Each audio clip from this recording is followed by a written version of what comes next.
There we go. Yeah, sorry about that. Voice mod's always messing up. But hey, what's going on, guys? I'm Violet Paladin, and today I'm gonna go through Amnesia: The Dark Descent. I've never played any of these games. I've seen someone play A Machine for Pigs, but atmospheric horror is really something that I play very often. So I'm gonna get down on this one today, just because somebody I know was too scared, couldn't do it. So I'm like, you know what? Let me get in there. I'm too dumb to feel fear.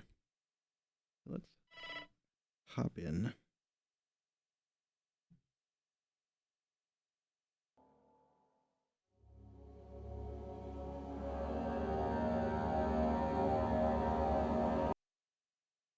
Yeah, this game has a lot of details and stuff like that in it. I ran through it just a little bit just to figure out how this thing works. So I'm not going to have an overlay this time because there's a lot of information on the screen that people need to see. And on the top right here, filter in the backseat. If you see something going on that I don't know, that I don't see, absolutely feel free to get in there and let me know what's going on.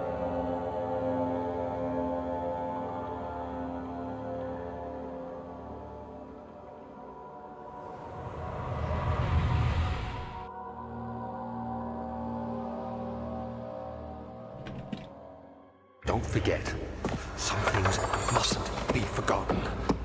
The shadow hunting me. I must hurry. My name is Daniel. I live in London at Mayfair. What have I done? This is crazy. Don't forget. Don't forget. I must stop him. Focus. My name is... I am Daniel.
This opening sequence is really annoying. It's trying to make shit atmospheric, but it's just like I feel like I'm drunk.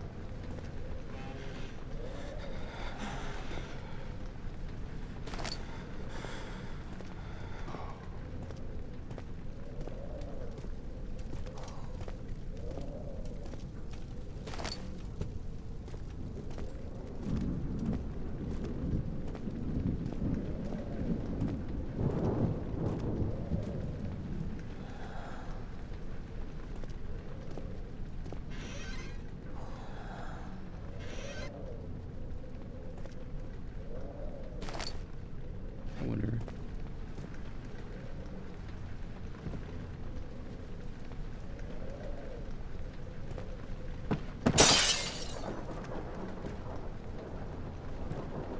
Did it actually break it, or did it just sound effect? I can't grab that thing.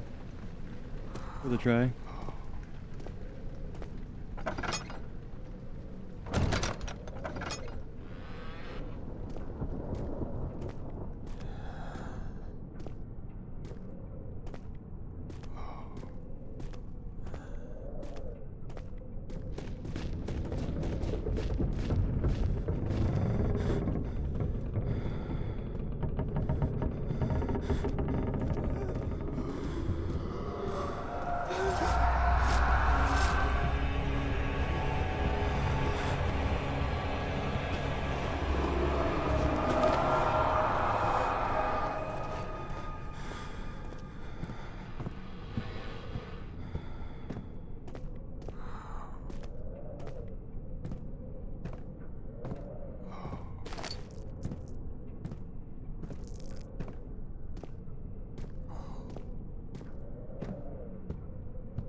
living here now.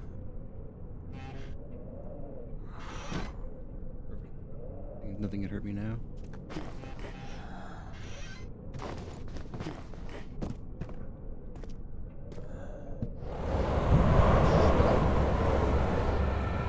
Very rude.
August 1839. I wish I could ask how much you remember. I don't know if there will be anything left after I consume this drink. Don't be afraid, Daniel. I can't tell you why, but know this. I choose to forget. Try to find comfort and strength in that fact. There is a purpose. You are my final effort to put things right. God willing, the name Alexander of Brandenburg still invokes bitter anger in you. If not, this will sound horrible. Go to the inner sanctum, find Alexander, and kill him. His body is old and weak, and yours, young and strong. He will be no match for you. One last thing. A shadow is following you. It's a living nightmare, breaking down reality. I have tried everything, and there is no way to fight back. You need to escape it as long as you can. Redeem us both, Daniel. Descend into the darkness where Alexander waits and murder him. Your former self, Daniel. All right.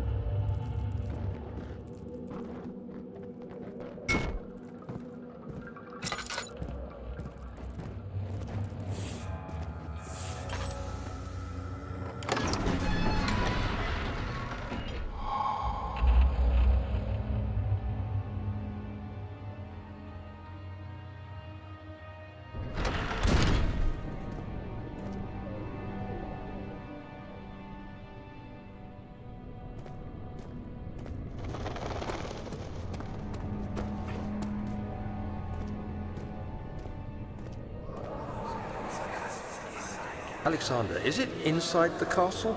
In a manner of speaking. Come, bring the lamp. You've been to the refinery, have you not? I don't believe I have.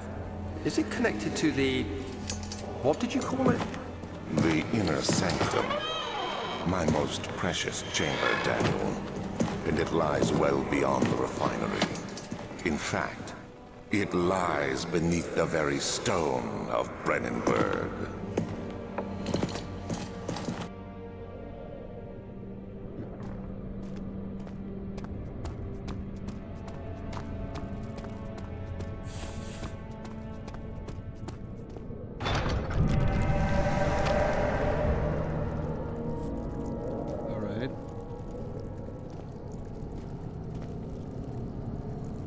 Cry, now I gotta fight it.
There should be more coop racks.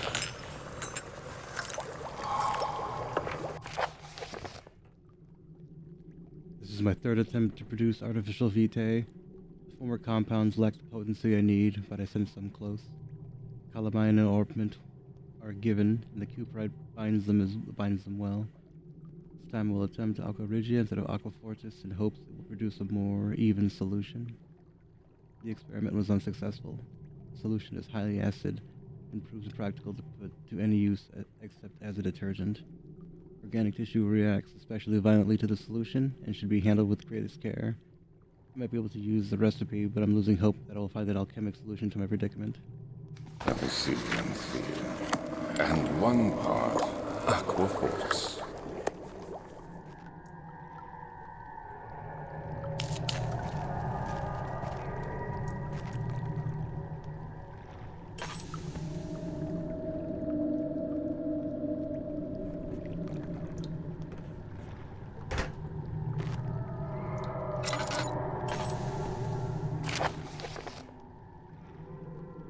Chemical relocation.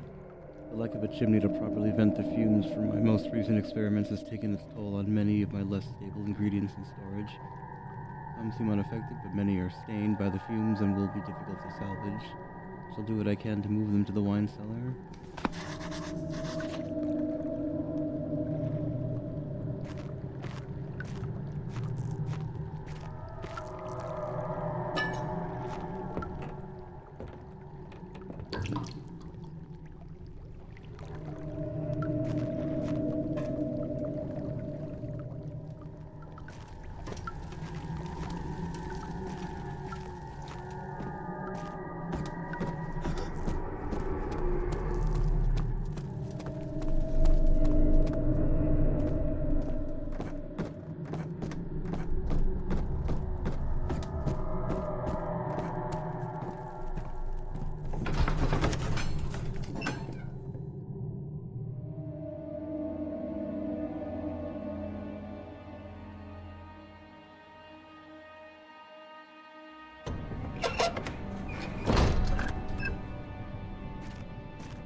16th of May, 1839.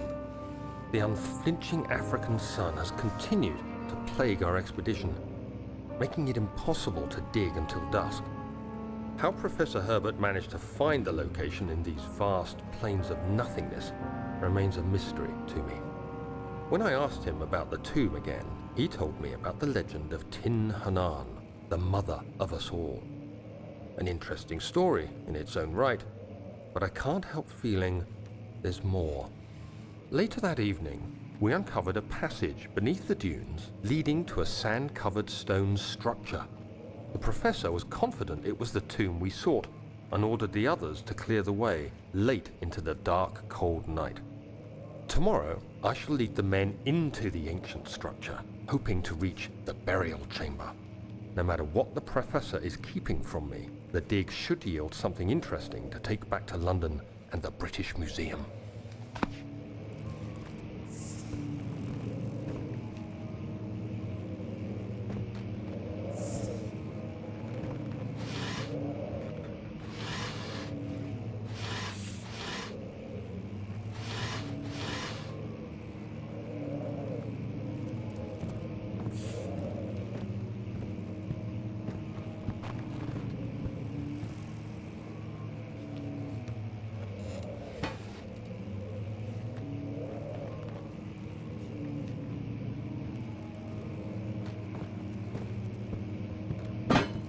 Leave this here. This seems important.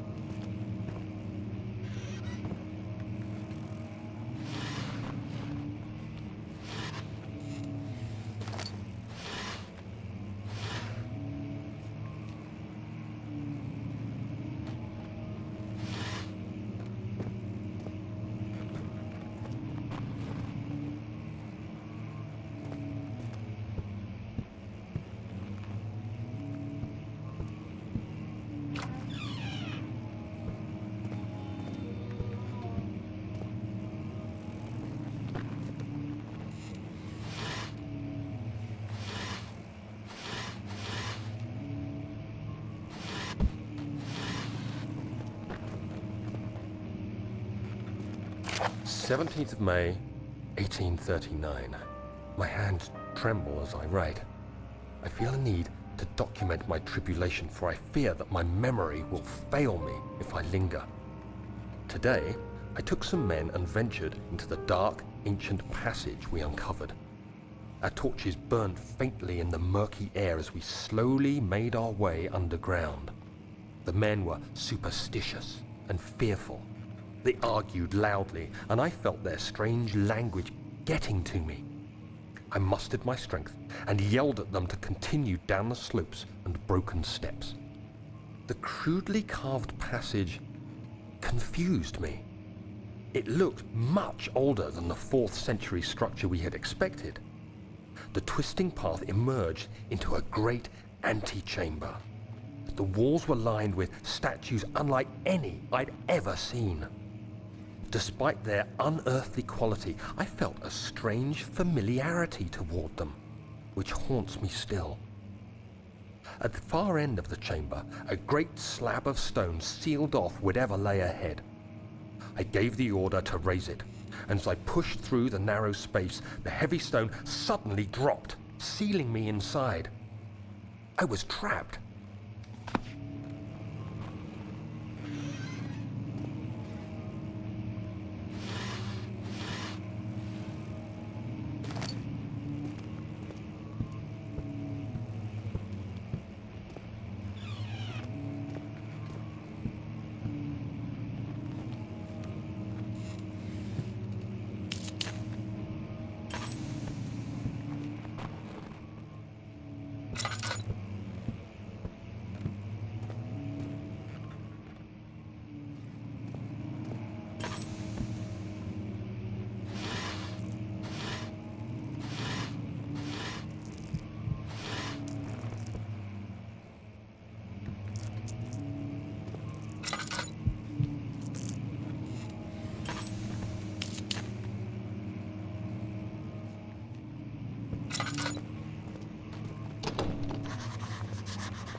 That's not good.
May 1839.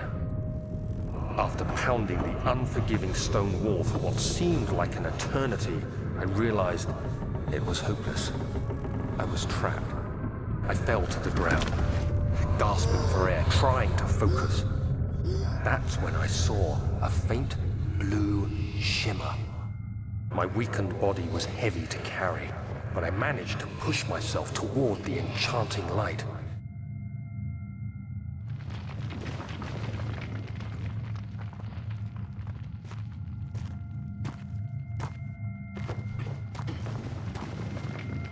It was waiting for me. Enclosed in dark nothingness, I felt myself drawn to the mystic light. I reached out, closing it in my hands. The faint glow escaped my fingers and began to spark brightly and spirit me away, unlocking alien memories of spiraling towers, endless deserts, and impossible geometry. The next thing I can remember is the grating sound of stone being lifted, the voices of the Arabs pulling me to safety, and grasped firmly in my hands was the broken pieces of a most peculiar relic.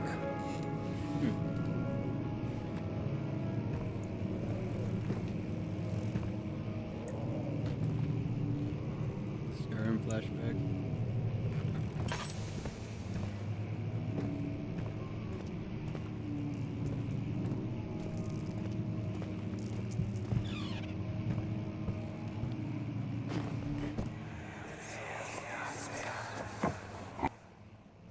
Much of the castle is old and hasn't been tended to for centuries.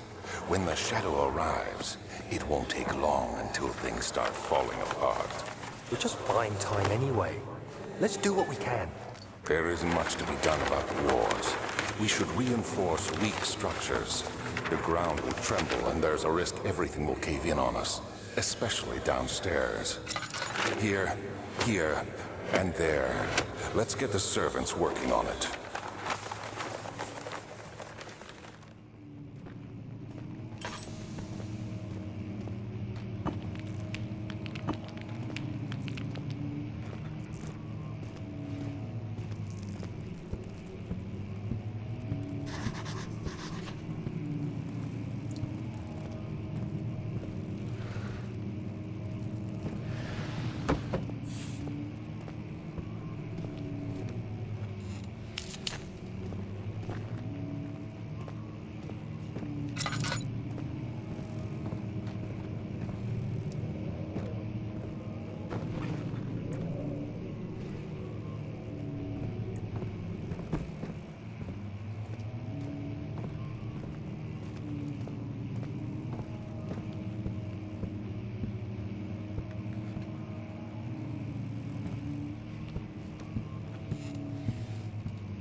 You have to be swift when you activate the first one.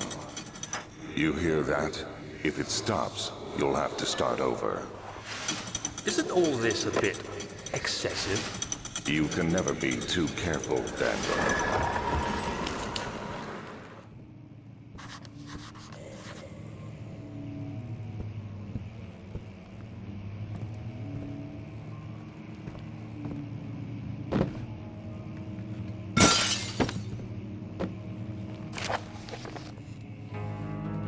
Alstadt in Brandenburg Castle, 1801. Another region rich with lore is Alstadt, deep within the East Prussian woods. For centuries there have been stories surrounding the hamlet and its neighbor, Castle Brandenburg. The quiet forest-clad mountains, dressed with scattered lakes, is as picturesque as can be, albeit the area is haunted by the dark. Ask any local and you will hear proof of the widespread superstition. All travelers should indulge themselves in such conversations, since it will certainly serve as exciting entertainment. All of them have their own twists on the tales, but there are some motifs that keep reappearing. The Gatherers. The story reaches all the way back to the time of the 30 Years' War. It is said that soldiers who abandoned their duty got lost in the cold, dark woods and were forever damned to roam the grounds. Their bodies, wrought by their tainted souls, have left them disfigured and empty of essence. Many have cited them over the years and described them as horrid revenants. They move silently through the woods, shying away from any beholder. They are called gatherers as they seem to follow some ambition to steal living creatures. It is a prey which can be heard struggling inside damp burlap sacks dragged behind them to reveal their presence. What dark scheme do they follow? Visit undone. Heinrich Cornelius Agrippa, well known as the well-known erudite, visited Alstadt at the start of the 16th century. He resided in the local inn for a fortnight as he looked for remnants of kingdoms past. During his stay, all the prominent members of society paid notice, and he is mentioned in many records of the time. One day he went to investigate a burrow in northwestern glades, only to never be seen again. Heinrich is known to have passed away in Grenoble some 10 years later. He dismissed the notion of ever visiting Alstadt, which makes me wonder what really happened. Who was this mysterious man who visited the sleepy hamlet in the woods, and what happened to him? The Immortal Baron. The Baron of Brandenburg lives a reclusive life with his family at his castle nearby Alstadt, and like most of those in old birth, rumors are inherited alongside with the title. Researching the history reveals little before the castle was consumed by fire in the late 16th century. It was rebuilt by Alexander, a nobleman from the Rhinelands claiming the role as protector of the Prussian state. Alexander helped the region to flourish and remained popular throughout his presumed lifetime. Family has always been secretive when it comes to lineage and heritage, therefore the birth and death of Alexander and his offspring have never fully been recorded. This has fed the idea that the Baron is in fact one and the same who came from the west over 300 years ago, lived at the time of occupation, and joined the coveted Order of the Black Eagle, along with the great leaders of this country.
That's all of them.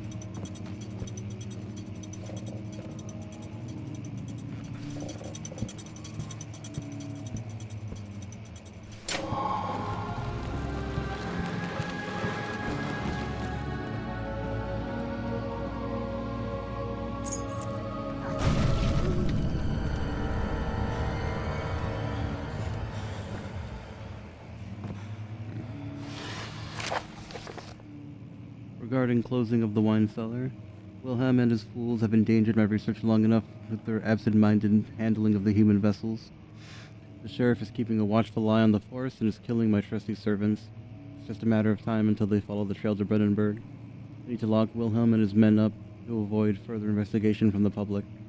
The wine cellar will therefore be sealed off until the matter has been handled. Either the king's men leave, or they will starve. Whatever comes first. They can rot for all I care. Maybe I will feed them some wine. It would in a sense solve both my problems.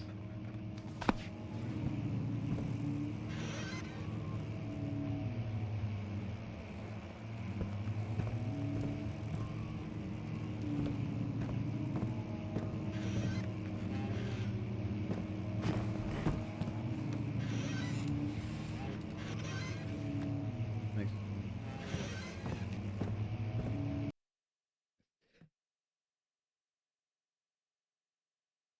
Ugh, sorry, I just...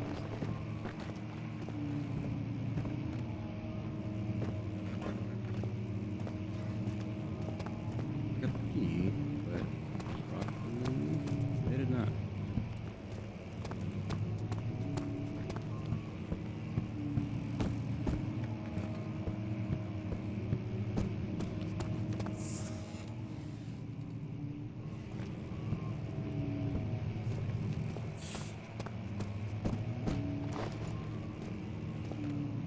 Is there a map?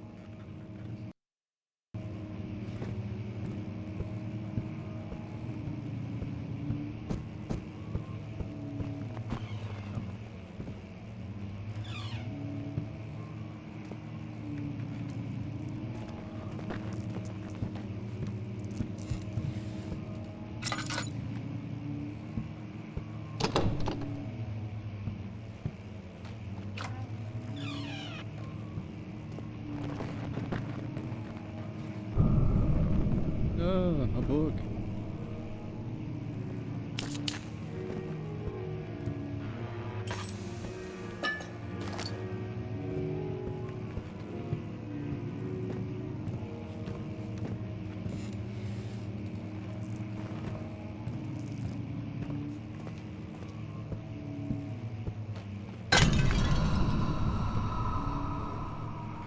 What? Why?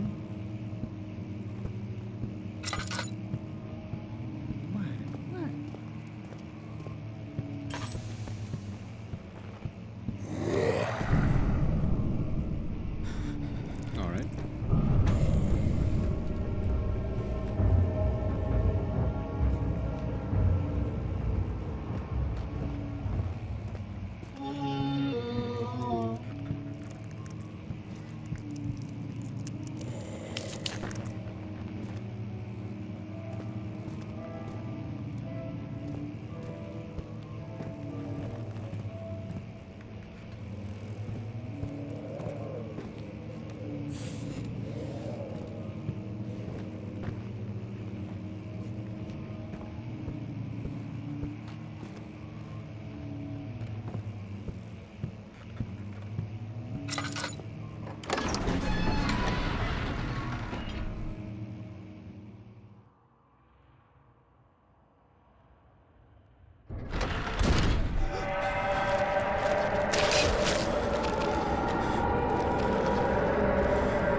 left us enough wine to last us a lifetime.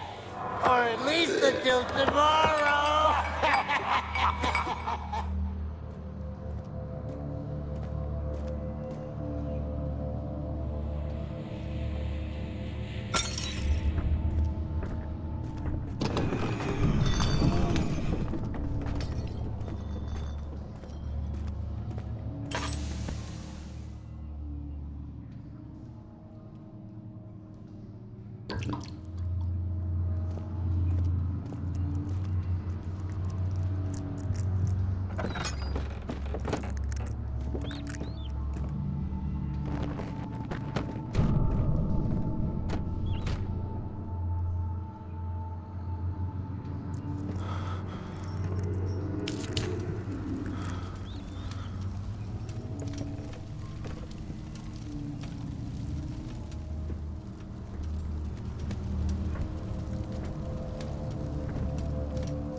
strong as shit.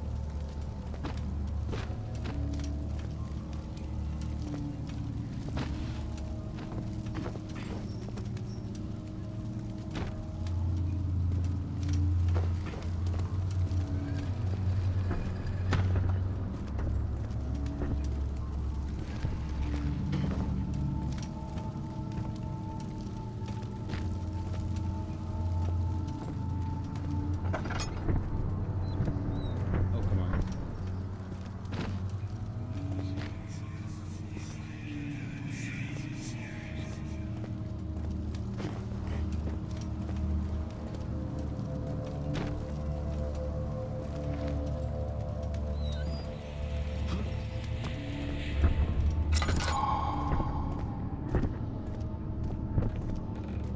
Nothing.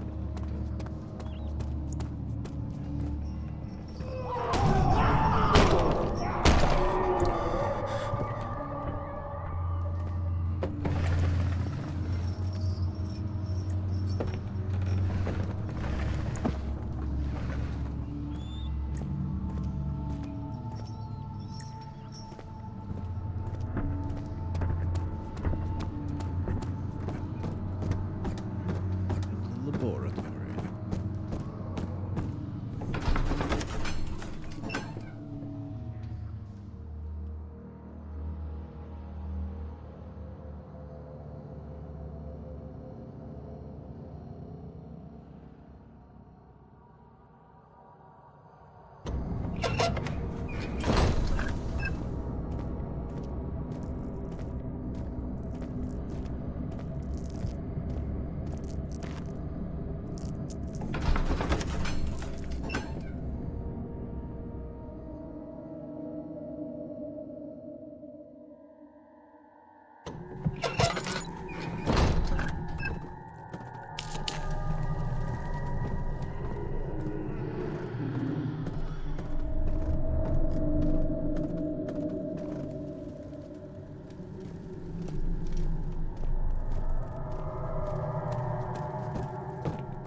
Oh, I need Amnesia.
One day I will return. If it wasn't for the thought of you, my love, I wouldn't be able to go on.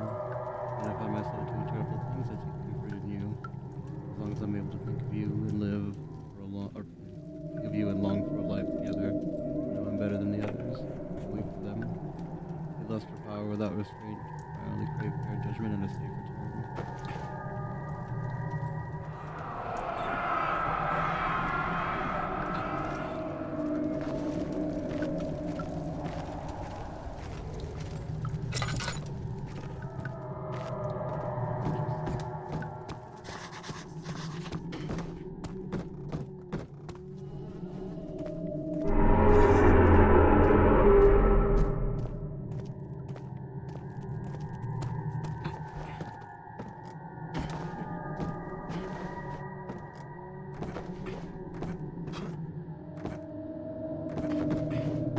should be able to fucking get up there.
What's happening? Oh, it feels like my chest is going to burst. Oh. My God! Wilhelm, do something! Accept it. We're not getting out of here. How can you say that? Alexander, you piece of shit! Let us out of here!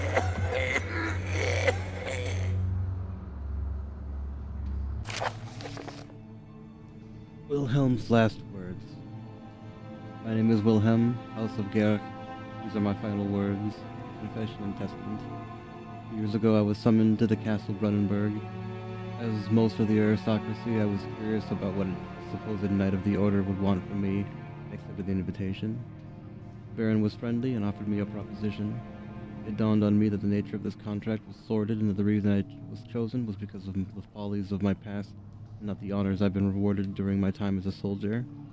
I was to kidnap healthy humans upon his slightest whim and do so without asking questions. In return, he would attest to my character at the royal court, advancing my position within noble society. I would like to claim that I struggled with my decision, but it came swiftly and I accepted wholeheartedly. Ever since that day, I brought men, women, and children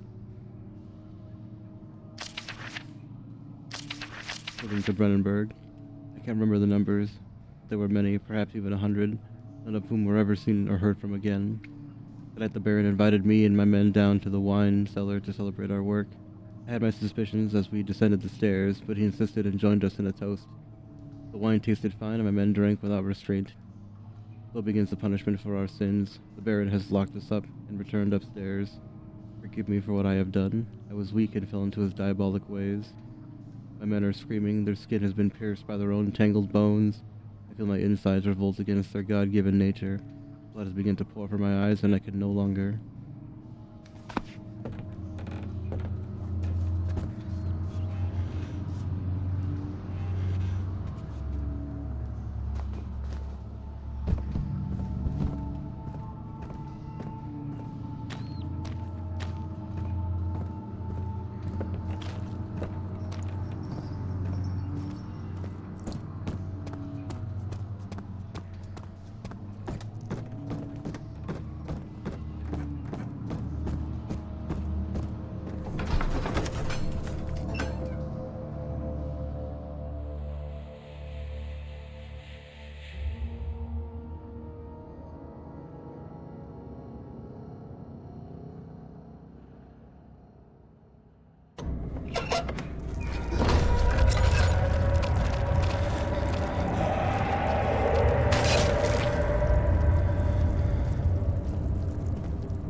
dark in here.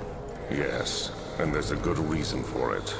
But you can light the lamp now if you wish. What's the reason?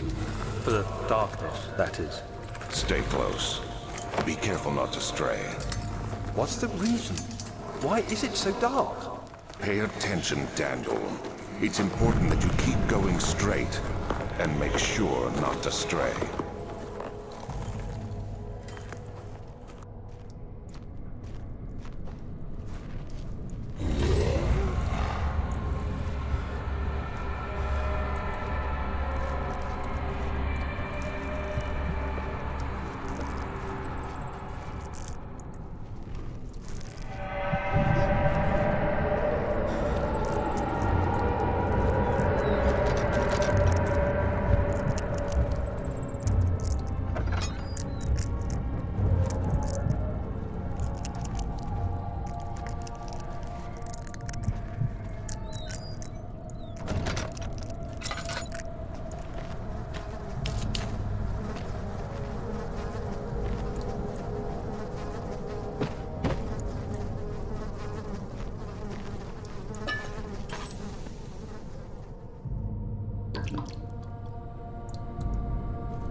June, 1839.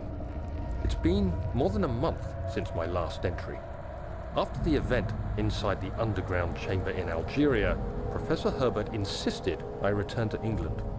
He said he didn't want to risk forfeiting the entire expedition lest I took a turn for the worse. An excessive decision, in retrospect. But I'm glad it turned out that way. I found my journal this morning in the haphazard collection of things brought home from Africa. Next to it lay the broken stone orb wrapped in cloth. I tried to assemble it, but couldn't. The pieces wouldn't fit together, as if they weren't from the same object. Could I have imagined it all? Was there ever a complete orb?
journal is gone.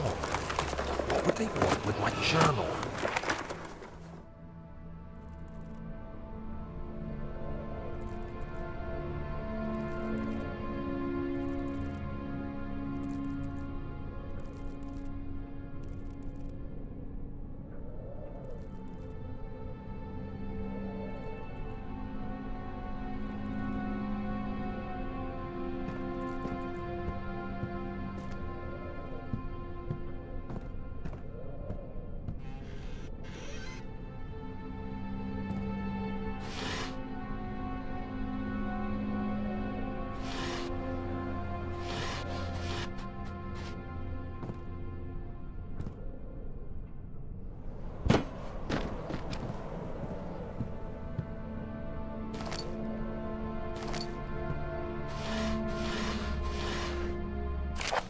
July 1839. I received a letter today from the Algerian governor's office disclosing the fate of Herbert's expedition.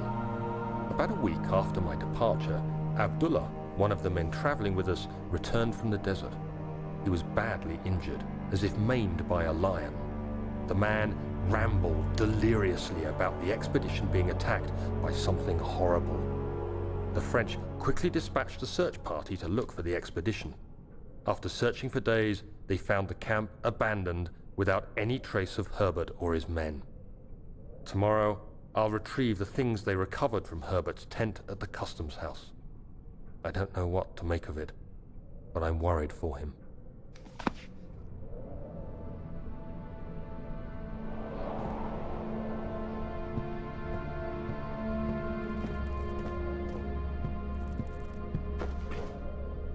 3rd of July, 1839. Today I picked up Herbert's things at the customs house. I dug through the trove of documents he had carried and found a log detailing the expedition. The nature of this text ranged from quick notes to colourful accounts of transpired events. I skimmed the pages, trying to figure out what might have happened. May 17th, the day I was trapped inside the orb chamber, Herbert dryly states, "Recovered Daniel after 1 hour of entrapment." This confused me greatly. I was suffocating within minutes. How could I have lasted an hour? I continued reading the peculiar text.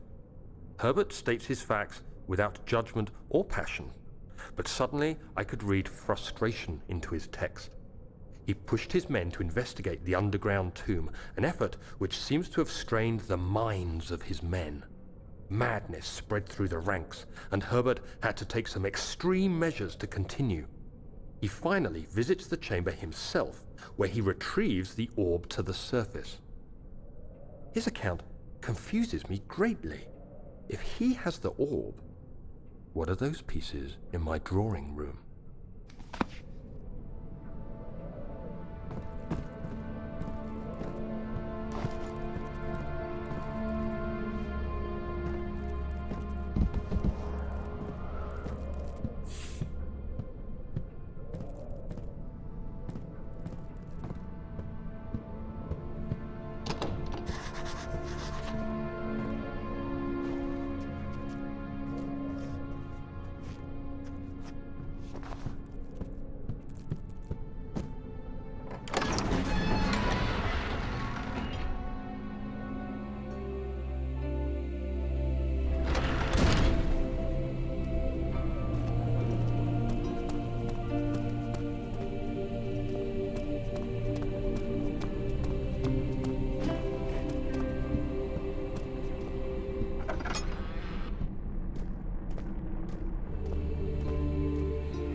You have an ascending room. Will it take us to the inner sanctum? It will definitely take care of the vertical part of our journey. So, you have ridden an elevator before? Yes, the Colosseum at Regent's Park has one. It takes you to the gallery where you can view the panorama. Good. This ride might be a little longer, and in the other direction.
Letter regarding the discovery of an orb. To my most trusted student and friend, Johann Weyer. The most remarkable thing happened as I was traveling through the Prussian woods this summer. I finally found one of the orbs I have been looking for the last 20 odd years. It is as inexplicable as a Heliodromus described in the Hortus Conclusus? I'm just making up words now. It was as it was told, an underground Mithric temple crowned with unearthly artifacts. The orb was big enough to fill my cupped hands, and texture was smooth and jagged. Yeah, smooth and jagged. Its color washed while rich. Contrast is not enough to describe its nature. It was an impossibility, an artificial paradox captured within stone. I was staying in a nearby village called Alstad, investigating one of the antiquated trails. When I finally found the cavern, I went inside and suddenly I could verify the truth of these enigmatic artifacts. They were real. As you can understand, this is the most important discovery of my life, but it has become my greatest fear. As I entered the underground chamber, I could feel that I was trespassing. Because of my curiosity, I did my best to fight these instincts and fetch the orb from its place. I scrambled out of the chamber and into the woods. I could sense something was following me. It bayed loudly as it closed in. The beast, this guardian of the orb, was relentless in its pursuit. I made my way to a nearby ravine where I stumbled upon some men fishing in the lake. I tried to warn them as I passed, but fortunately they remained as I continued my escape. When I heard their cry of pain echo through the valley, I felt such a tremendous sense of relief, thinking I would be spared. Suddenly a blue shimmering light engulfed me and the colors of the forest were washed away before my eyes. I kept running through the bleak surroundings. The trees had turned charcoal black with leaves of cinder. The ground was covered in murky water. I pressed on through the drenched land as the glowing ember gave way to the rising wind and rained on me. Glowing ember gave way to the rising wind and rained on me. What a weird sentence. I could hear pleading screams in the distance as I joined in as pain and fear overtook me. I fell to the ground, gasping for air. It certainly must sound strange, but I had been carried miles away across the Alps to the grassy field outside Genoa. The guardian had taken the orb from me. Still, until this day, I fear its return. Sometimes I lay awake at night listening for the howling cry I heard in the forest. It has been nearly a decade since that day, and I still have not been able to write about the incident. The last time we spoke, you told me about your interest in ongoing research into the mythic orbs, and I realized I owed you the truth about my visit to Alstad. Your friend and mentor, Heinrich Cornelius Agrippa.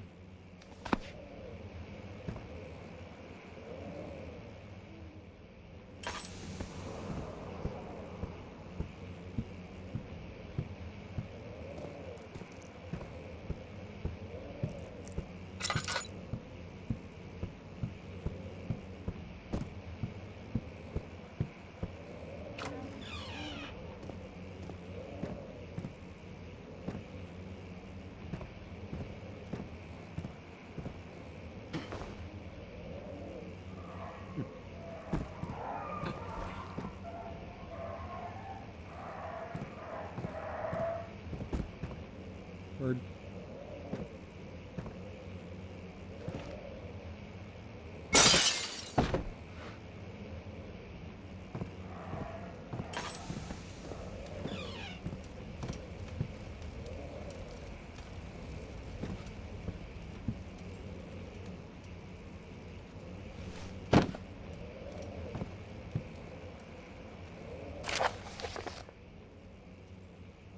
Anatomy Frontiers, 1658, January 9. I hate the goddamn European way of doing it. Further disappointment.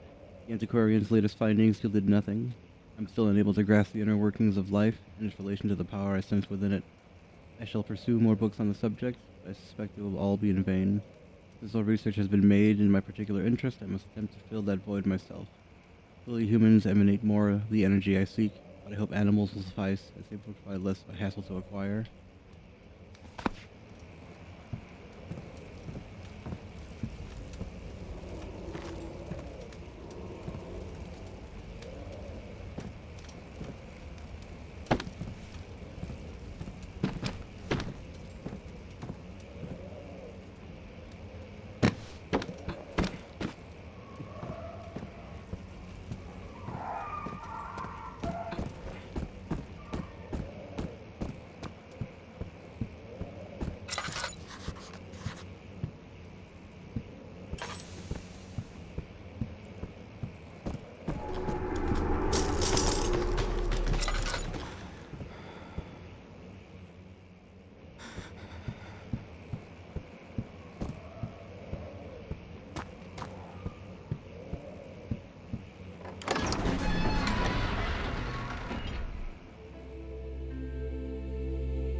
Machine room.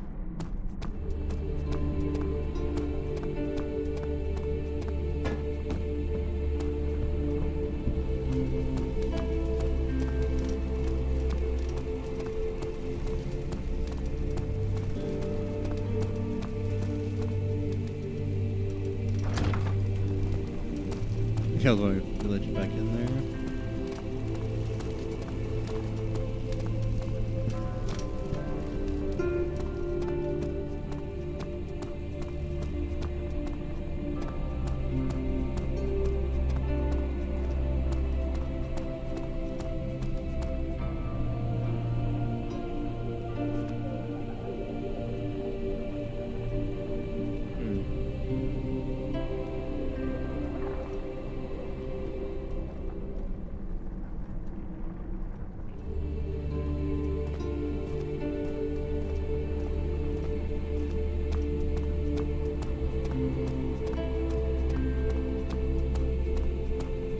I just missed this floor entirely. Alright.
Or 1227.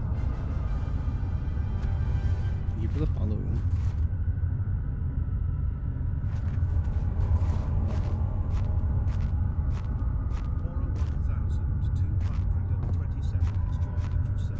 Wait.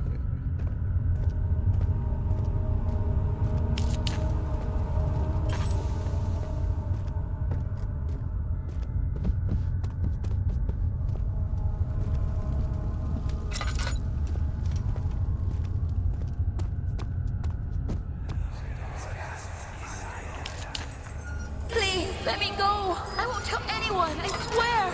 I just want to go home. No! Get away from me! Leave me alone!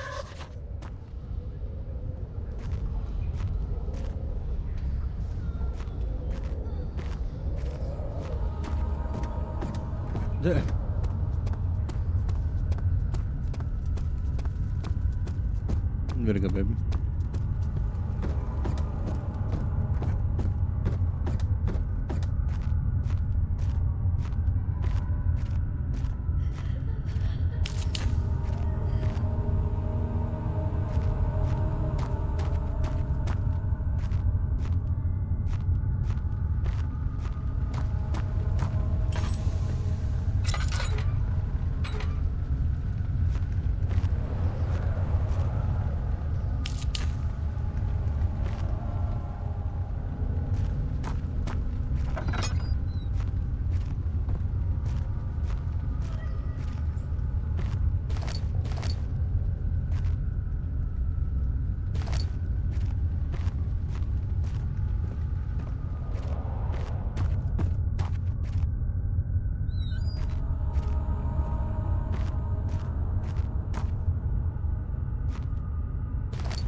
Oh, wow.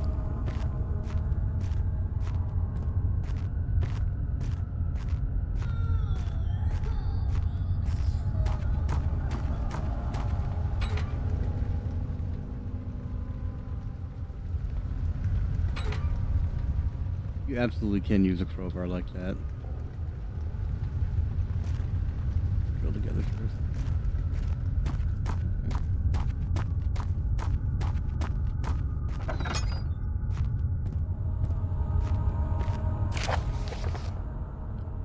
Regarding explosive mixture. Alexander, I have prepared the explosives you needed for clearing the flood drain. I can't stress enough how important it is that this mixture is handled with care. Please try to tell your feather-brained servants this before you go ahead with your plans. The liquids are not by themselves explosive and should be kept separated to avoid further mishaps. I have arranged 2 large vats in the next room for the ingredients. All you need to do is mix the liquids and you are ready to go.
Three parts.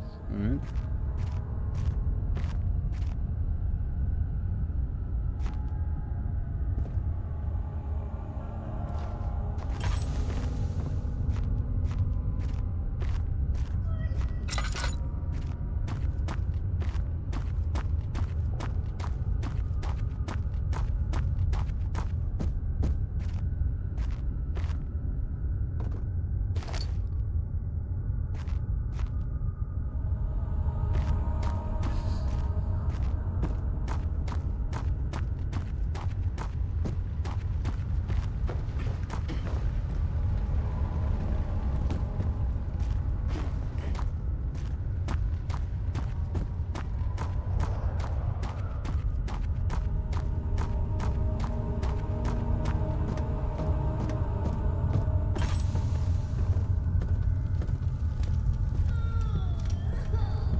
Hell yeah.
How are you supposed to set off the explosive?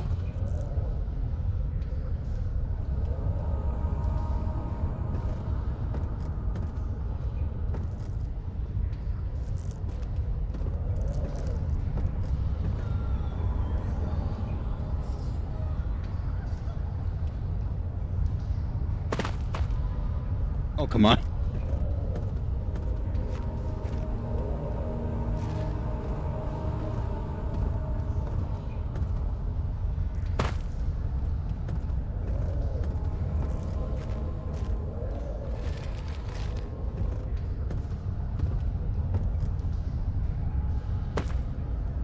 Bro, what are the fucking odds? You're mixing two different songs now.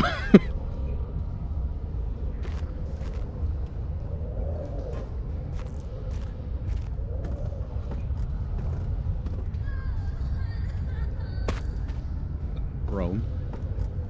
I'm gonna big fucking lose it, swear to God. It's here.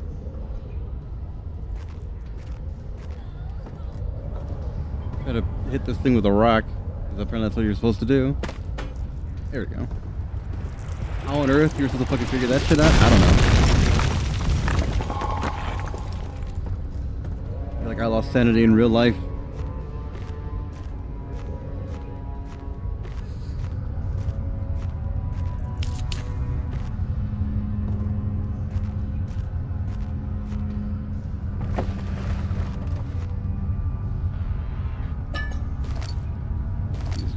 For some lamp oil.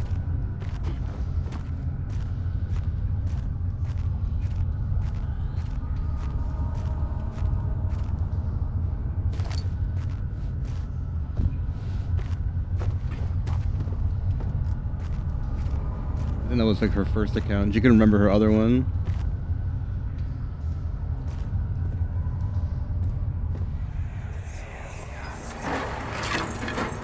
Why are you doing this? Get away from me!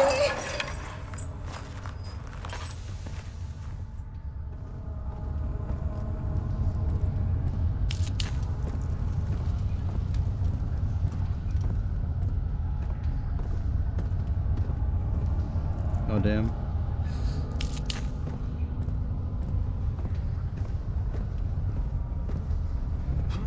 Yeah, I'm just getting down on some scary games.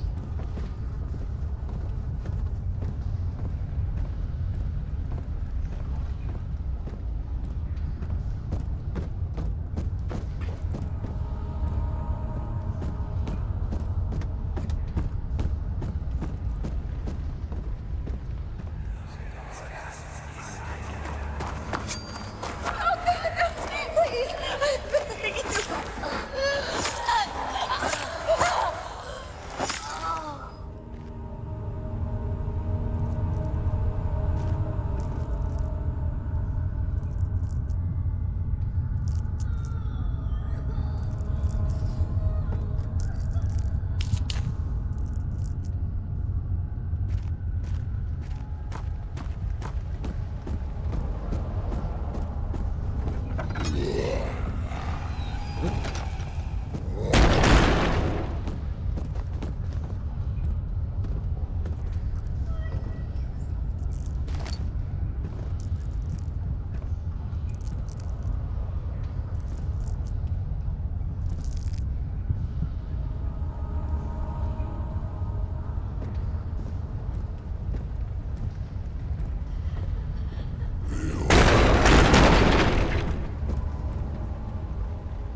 to get in there.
Spooky.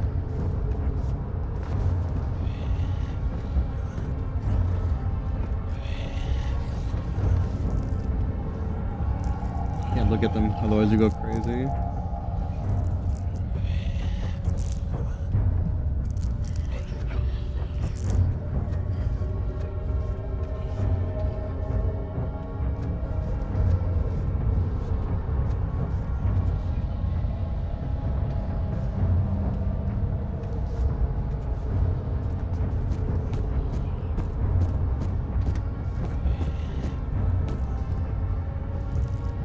Like stuck in that room.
better start talking to me. Yeah, I didn't know they killed you in one hit. Oh.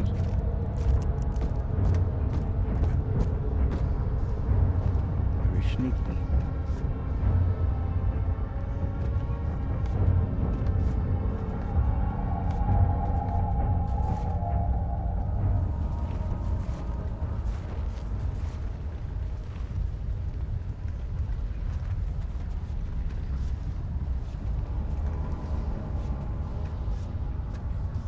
That whole thing just to get 2 fucking tinder boxes.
Or that guy wandering around at the front.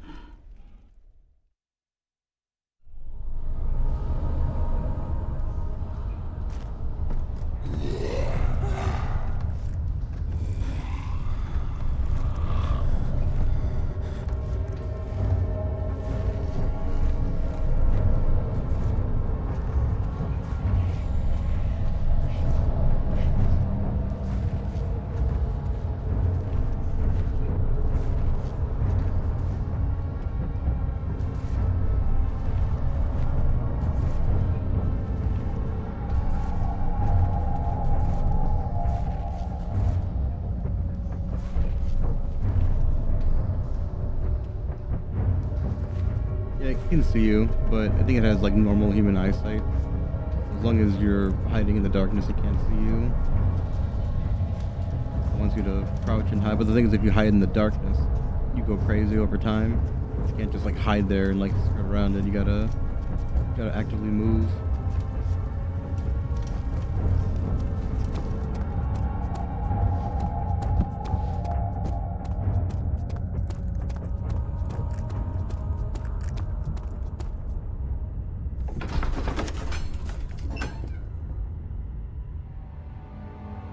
If you thought that part was scary, you should have seen the part where I was in the water.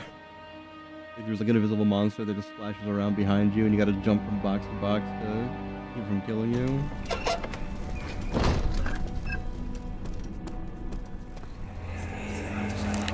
Don't forget your bag, Daniel. I won't, Herbert. There is no shame in using a parasol in the desert. As it happens, it's imperative to your survival. But it looks ridiculous. The shame will hurt much less than dying, I assure you.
Let's see what you have to offer.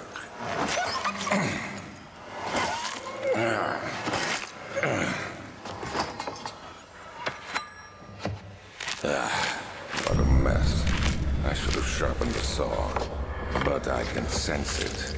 It's definitely there.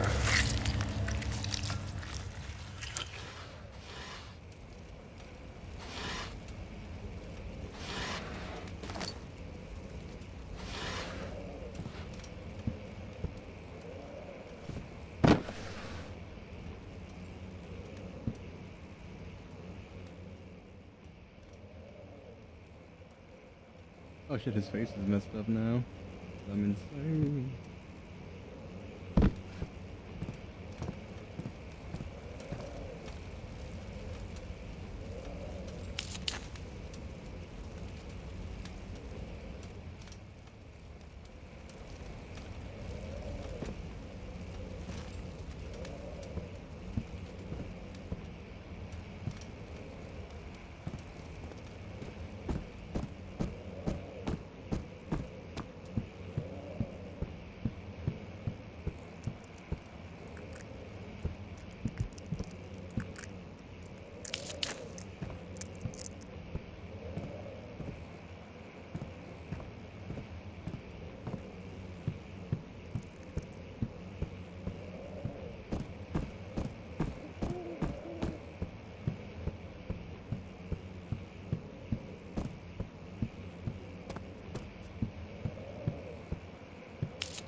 4th of July, 1839. It's done. The orb is assembled. I was awakened by an exhausting nightmare. Shaking and sweating, I retired to the drawing room with a cup of tea. The relic pieces lay spread across the table as I'd left them, but somehow I knew how it was supposed to be. I fetched the tar, which I had prepared to fix the pieces together, and without fault I joined them, producing the orb I remembered so clearly. The tar proved unnecessary. It was pushed out from the joining pieces as they merged on their own, with no adhesive. The ancient stone relic now rests on my table. Its immaculate surface and perfect shape could have been molded by a factory. This is all too strange.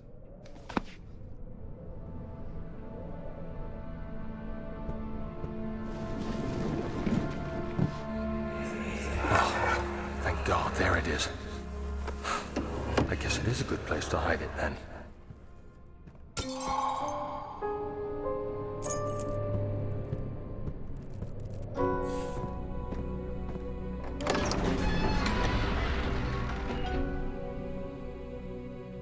Let me check that.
Nice.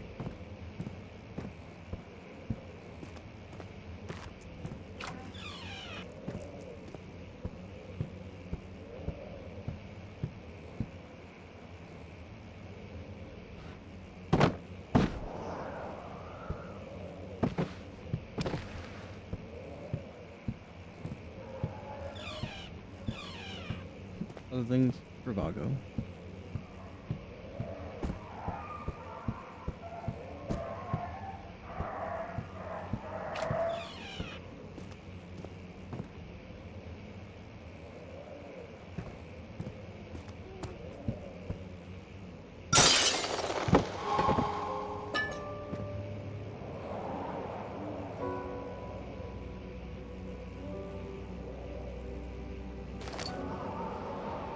Can I hardcore parkour? Let's find out.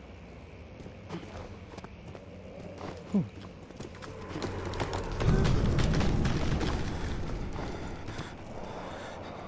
Oh, look at that.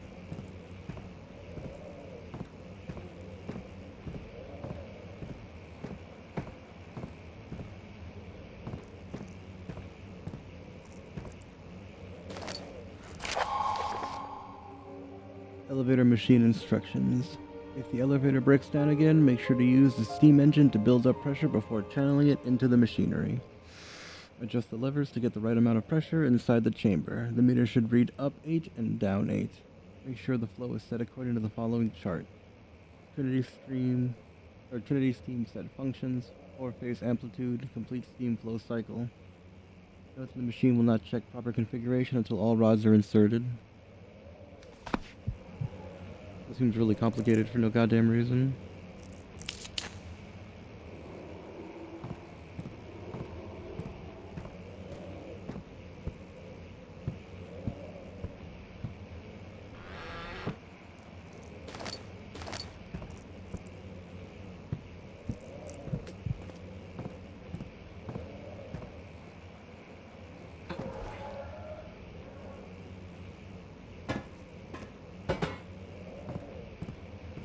Yeah, I can't even imagine.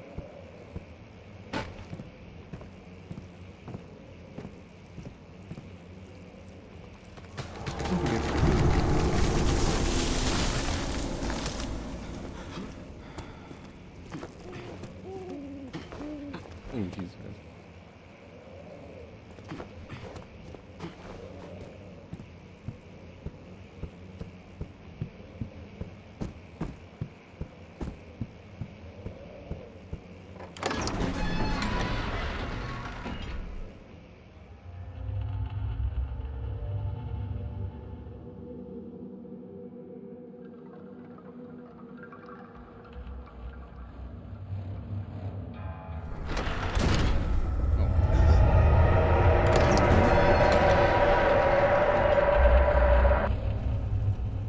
Yeah, right? Who the fuck ass? Like, goddamn.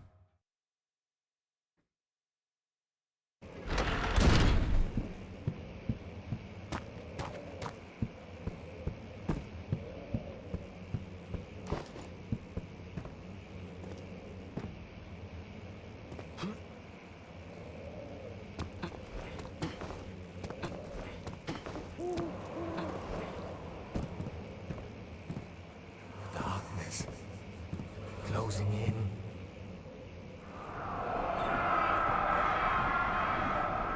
Oh no.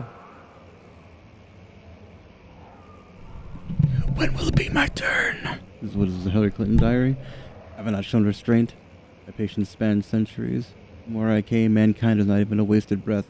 Yet I bow to you, Moloch. I've done so much for you. I have gained nothing in return, Agrippa. I trusted you. It was I who, in all fairness, should have entered that gate. Oh no.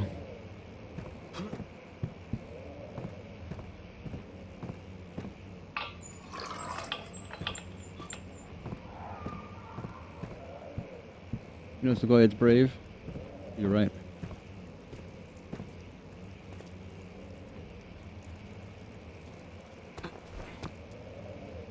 Something so controversial that's so brave.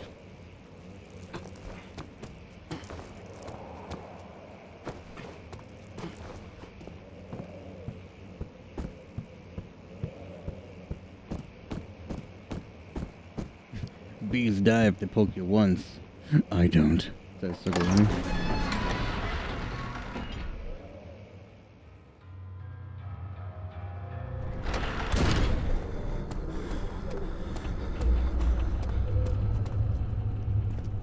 Oh no.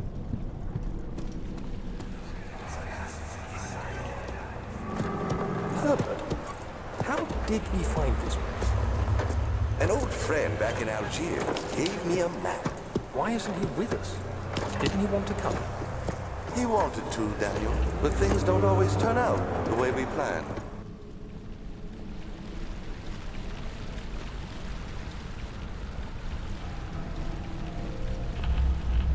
Well, shit.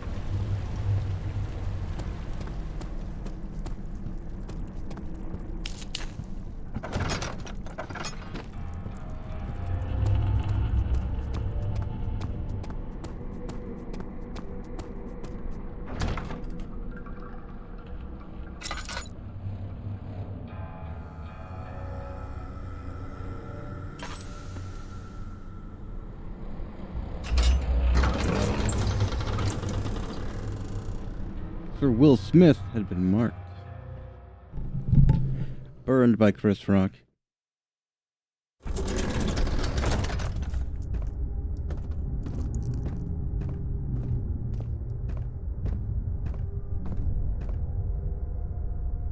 July 1839. Today I went to the university looking for answers. I was able to sneak into Herbert's office and pick up an address book along with some relevant textbooks. Professor Taylor at the Faculty of History was very helpful, and I managed to approach the subject of the orbs. The most interesting aspect was the prevalent trace they had left in our culture. The mythic orbs may, in fact, have inspired the globus cruciger, which so many royal regalia holds to this day. In ancient times, the orbs were held by priests as a symbol of the sun and its power. As I was leaving, I overheard a disturbing conversation. Sir William Smith, the geologist, was killed last night. Less than a fortnight had passed since I'd asked for his expertise. I know it's silly, but I can't help feeling responsible somehow.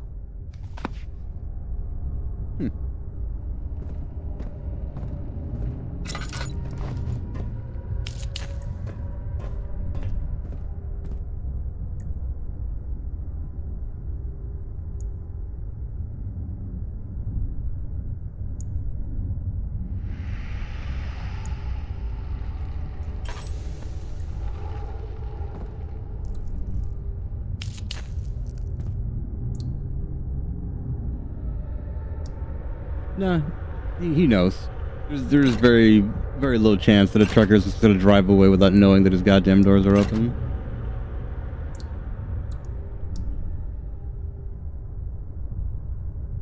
Yeah, if they're locked in, then that's fine. Now if they're flapping around and yeah, that dumbass just drove off, but I don't know who the fuck would do that.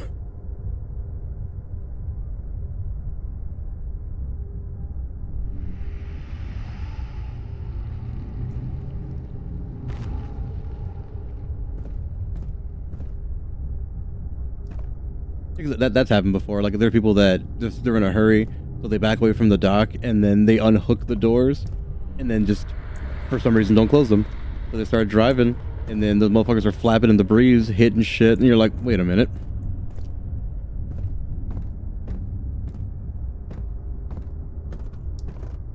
A lot of times what it is that they gotta pull out of the way so that they can actually close the doors, or they gotta take pictures for their company. It's a whole kit and or caboodle.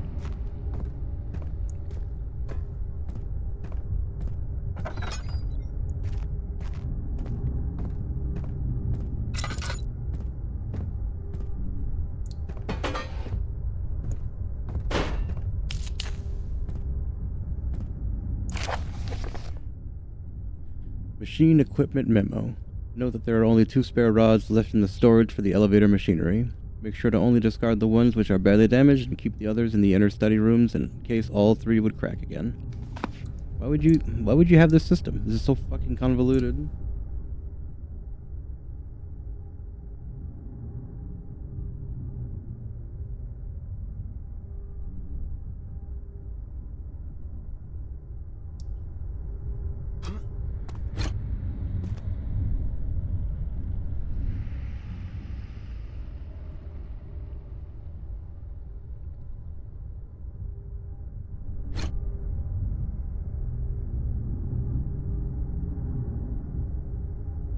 Wow.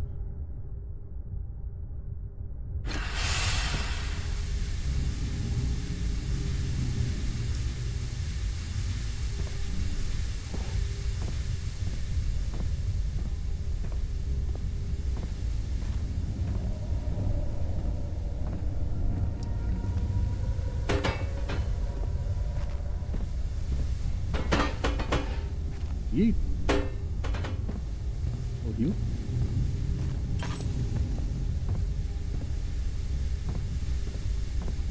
14th of July, 1839.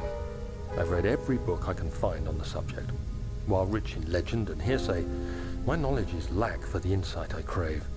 I've sent letters to many in Herbert's address book and received answers of varying importance. Today, I got one which differed greatly from the others. From a baron in Prussia. He said nothing about the quaint stories of priests in underground temples. He didn't even mention them.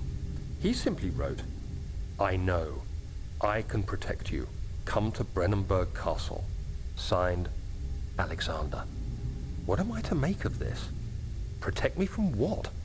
Is someone after me? I looked up Brennenburg and traced it to the Prussian woods near the Baltic Sea.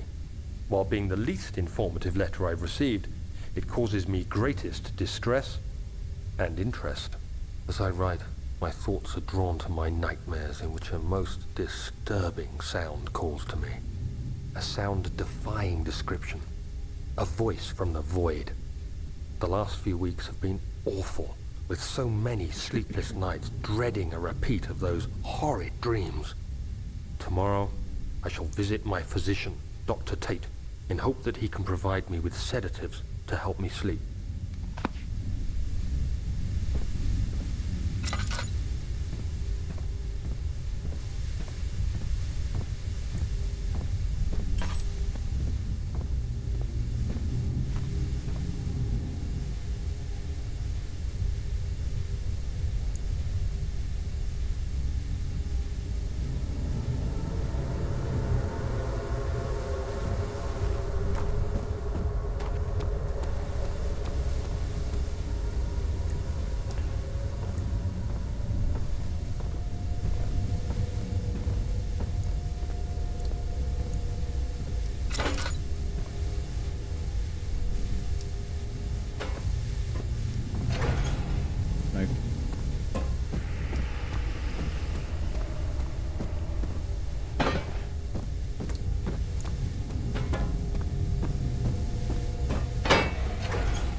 I've been good, the guy. Been working.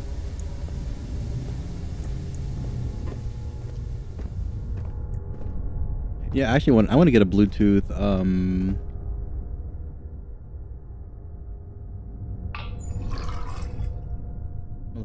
Yeah, I want to get a Bluetooth keyboard and mouse for my phone. Actually, 'cause I use my phone more than I use my PC since I'm always at work.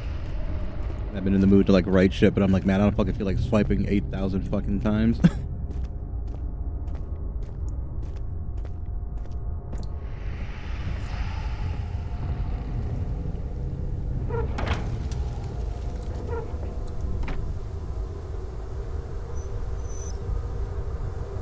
Gotta throw shit in the burner.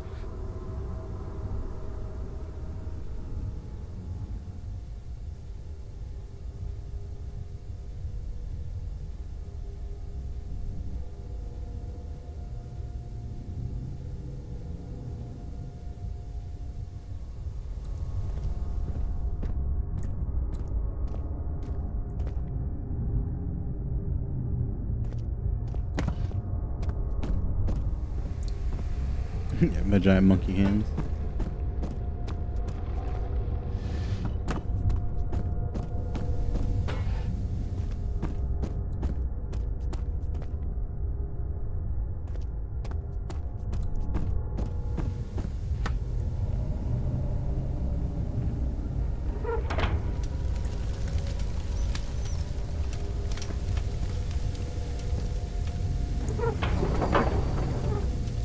God damn it. Machine always needs more fucking work.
What am I fucking missing?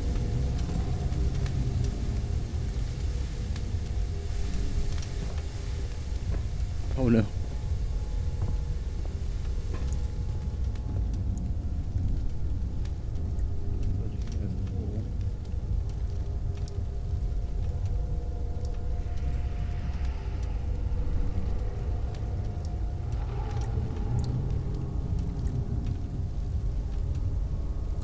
Yeah, those chicken feet. The fuck?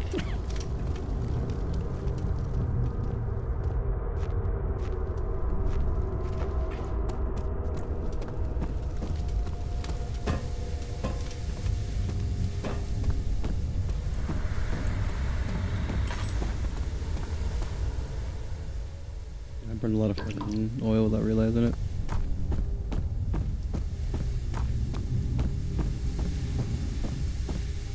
Yeah, these are all set.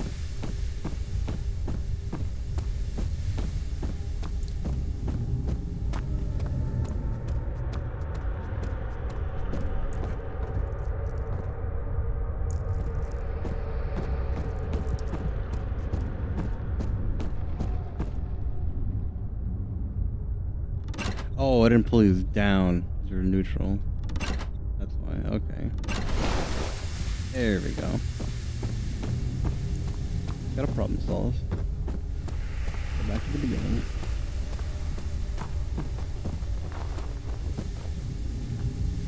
Wish you could slide. That'd be great.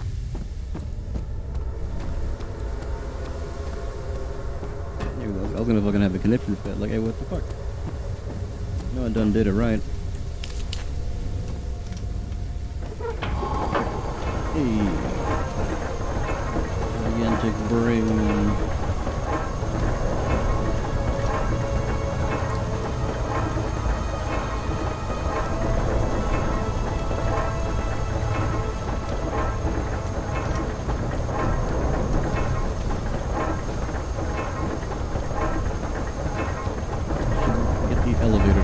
Okay. Works on the whole juice. Yeah.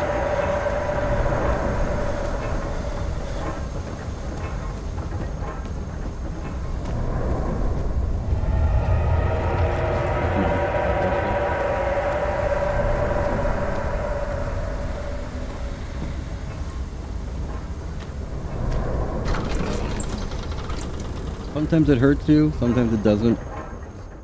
Makes no fucking sense.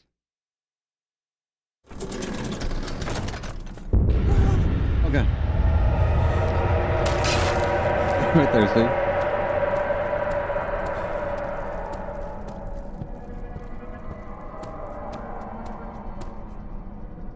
Oh, the love of punk.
Come, this way. What was that? Forgive me, I should have warned you. One of my responsibilities as a Baron is that of a prison warden. This is where criminals are locked up. Like a dungeon?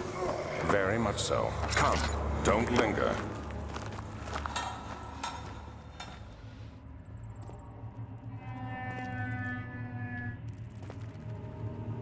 Damn loud ass siren.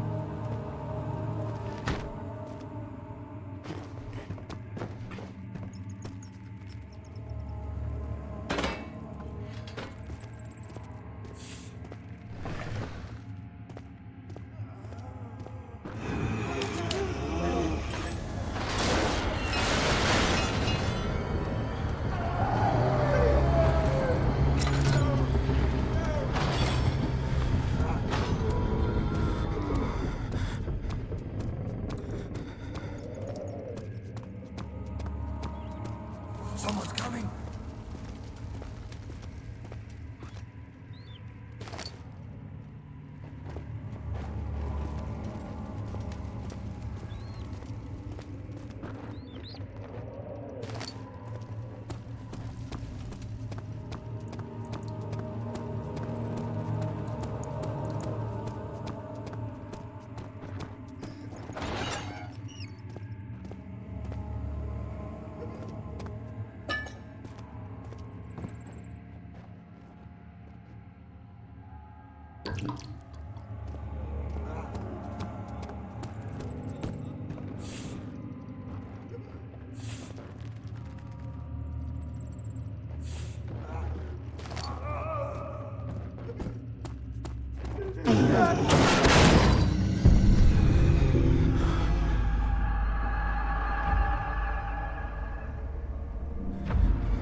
Oh shit.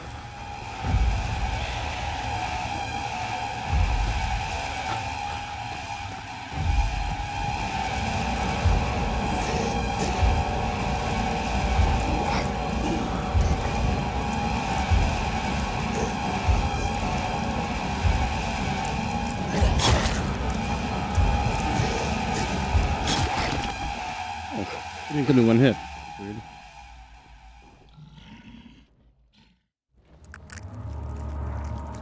Metal shop.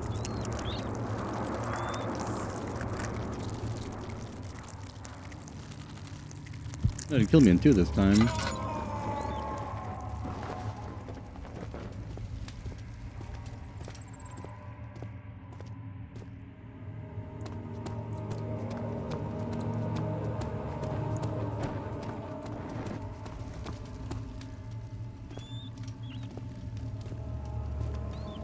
Already have the hammer? Okay.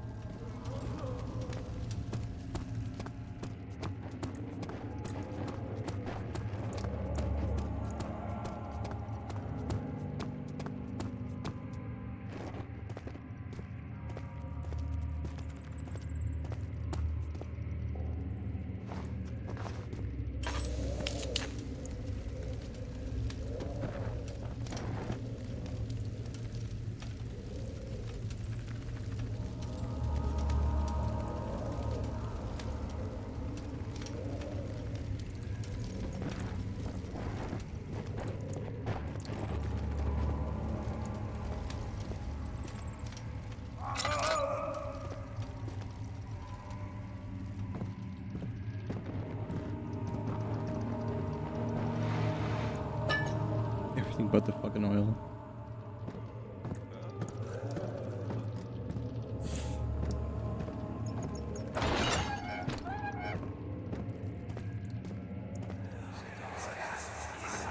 Where is she? Where did she go? No, I won't tell. I'll never tell you. You're just making things worse. Look, this is no place for a young girl all by herself. She could be hurt or worse. There's no telling what horrors await down there.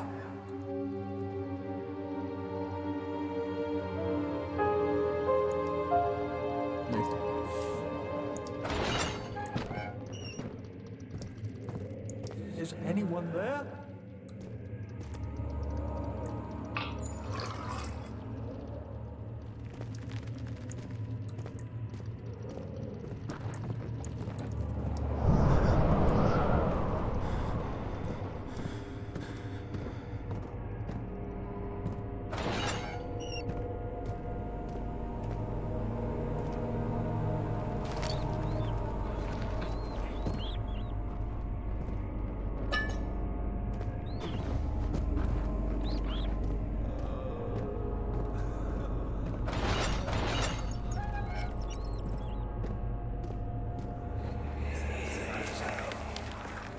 But Mother, I don't want to leave without you. Hurry, child. You must go. Find Gabriel, the Outrider, and tell him to alert the King's men. No, you come too. Please, we don't have time to make the hole any wider. Someone is coming. Hurry! I'll cover the hole with a bed.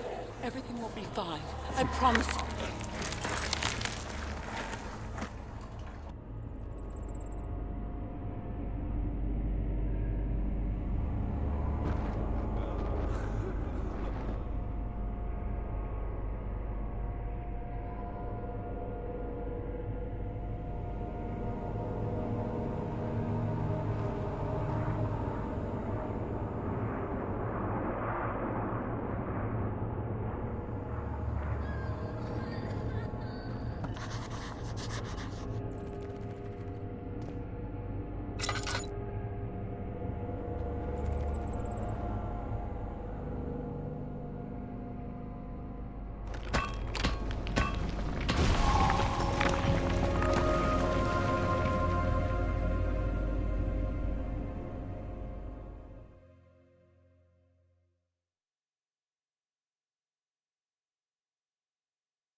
What's up, Scrum?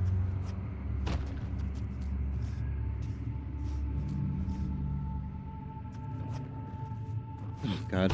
Yeah, Rumble's almost got a lot of work to do. Moves very, very slow.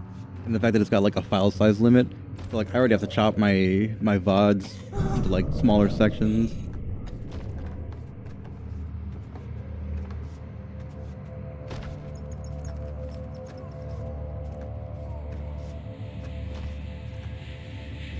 Yeah, it's pretty intense.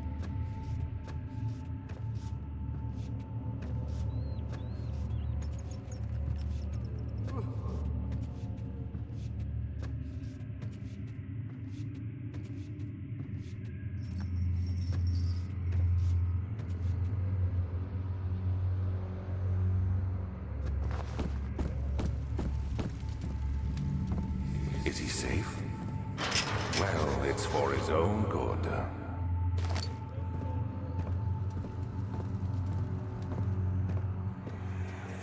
Soon it will be ready. Let there be enough time. Hey, you! Stop! Don't come any closer. I just want to leave. You can't go outside. It's too dangerous. I'm telling Gabriel. I doubt that very much.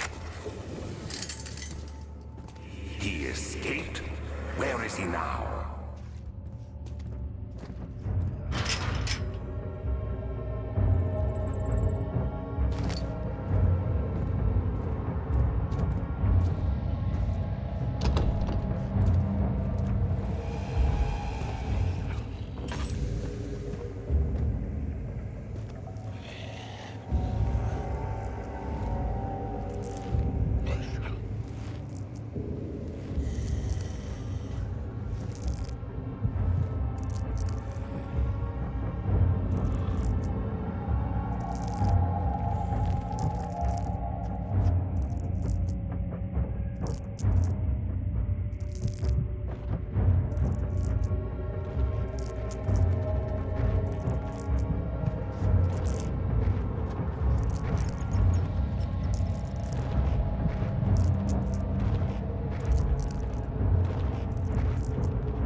Of August, 1839.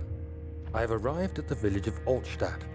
It's a haven in the midst of a vast forest and the last stop before my final destination, Castle Brennenburg. It's late in the evening, and the outrider, who has been with the coach since Bremen, advised me to wait until morning before I venture further. I've arranged for a bed at Der Müller, the village's only inn, and am now waiting for the sun to rise.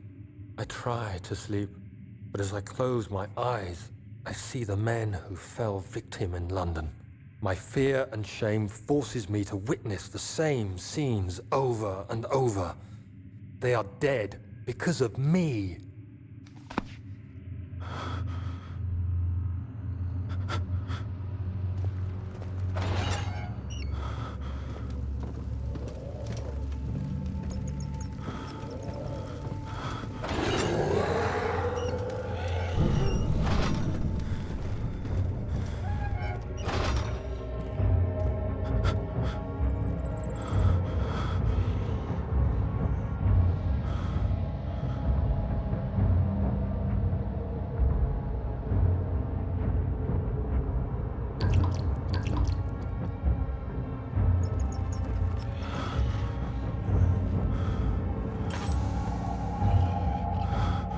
Because of me. Because of me.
Glass jar. Oh no.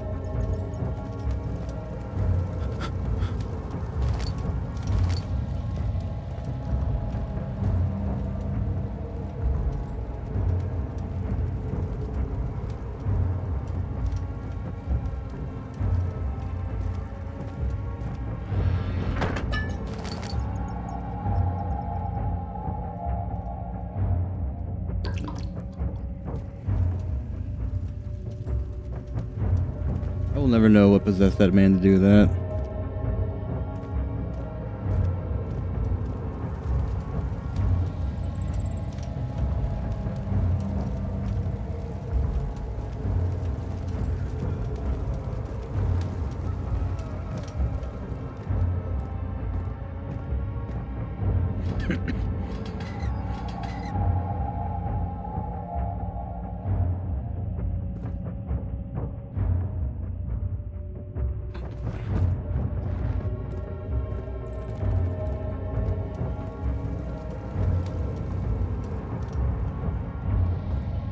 Oh no.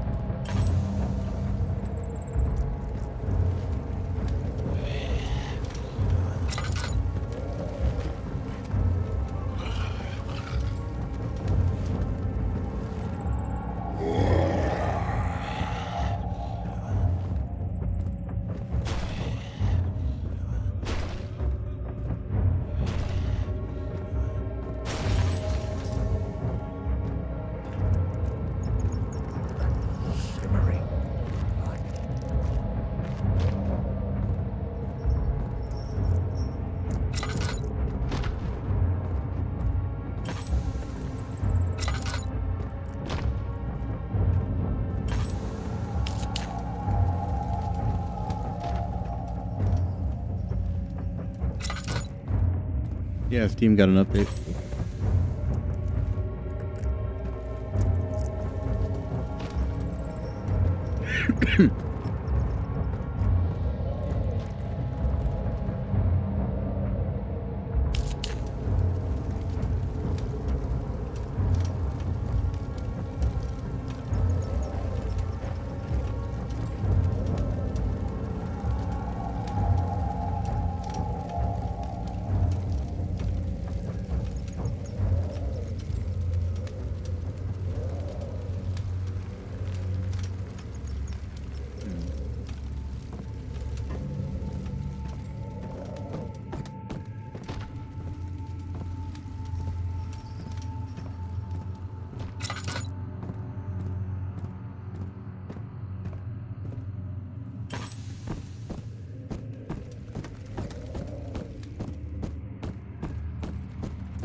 Yeah, right. Well, I mean, I'm lighting everything along my way. Otherwise, it would be very dark.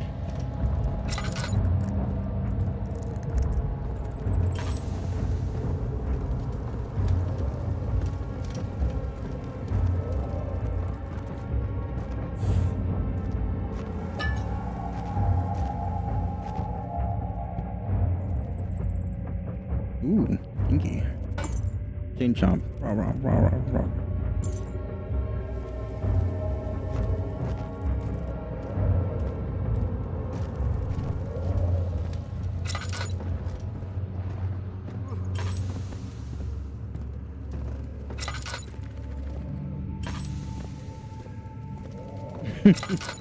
Right. The blinding ascent. Just ow.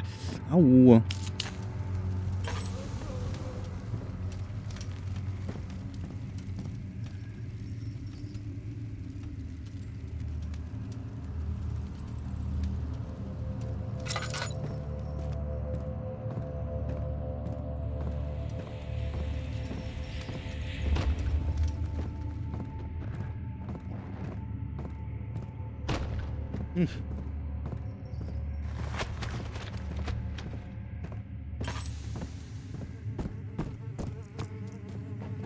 3rd of August, 1839. I feel like I have fled the world and all its worries. Brennenburg is a majestic creation perched upon a forest-clad hill with towers reaching well above even the highest pine trees. Following the winding road leading to the gates gives the impression of discovering something forgotten, as if journeying with Marco Polo to the hidden Xanadu. Alexander, the Baron, is a peculiar but gracious man. He seems well versed in worldly matters and is not at all as eccentric as I assumed. My room is exquisite, and I'm confident that no hotel for miles could even hope to match it. As the sun sets on Brennenburg, its fairy tale varnish turns to an eerie gloom. Alexander's strange servants are never far away. They are a quiet lot, and their behavior could only be described as skulking. Alexander seems pleased by my presence. As he puts it, it seems like I got here just in time.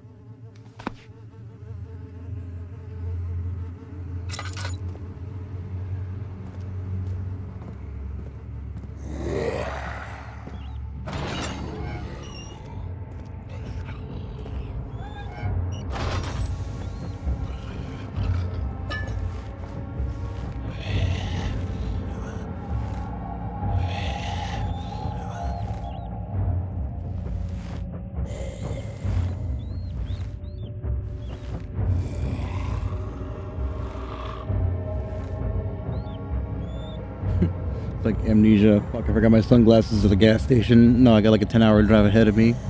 Oh no.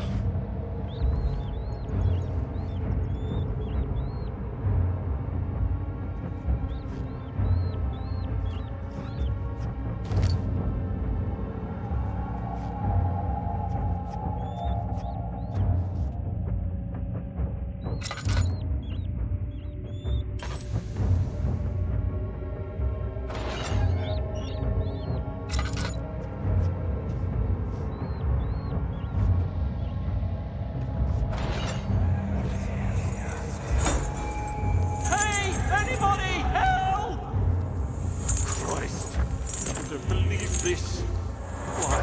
I mean, why? What did I do to deserve this? I mean, it can't be. Do I deserve this? It wasn't my fault. Why did he have to go in there? Don't go into burning houses. He should have known better.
Oh my god, are you fucking serious?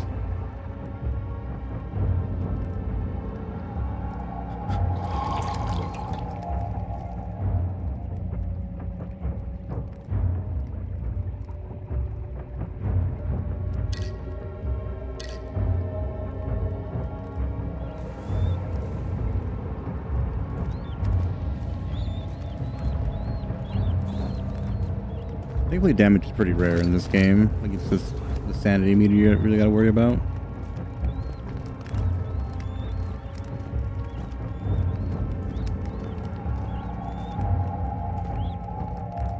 Fourth of August, 1839.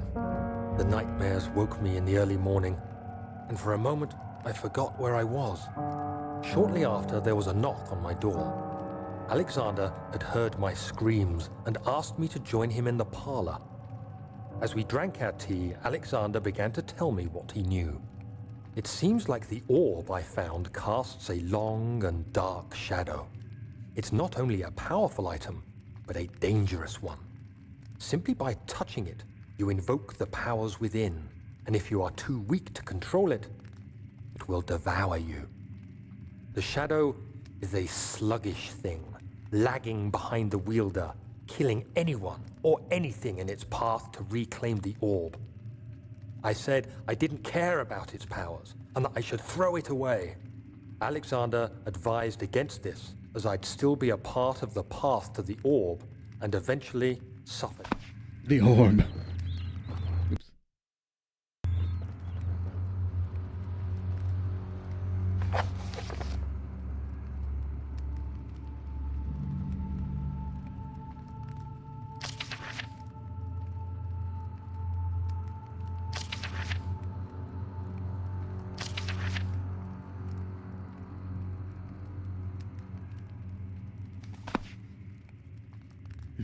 Rest now. The orb can't hurt you anymore.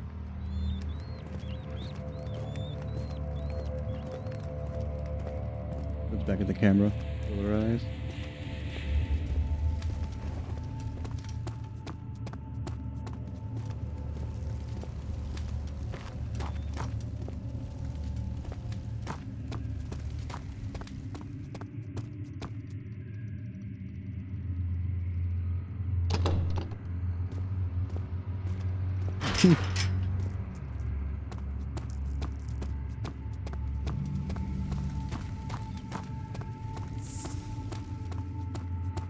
Something I like about this game that I haven't really used is the ability to like peek around corners. Like,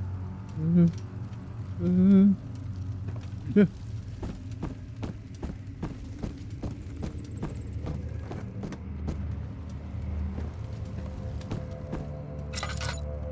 Like it's a cool feature, but because you really can't use it, because if you look at the enemies, you go crazy, and then because you go crazy, they know that you're there and they attack and kill you.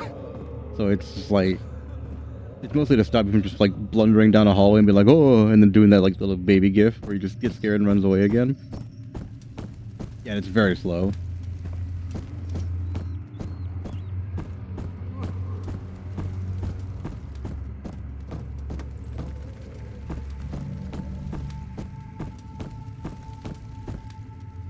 Let's see.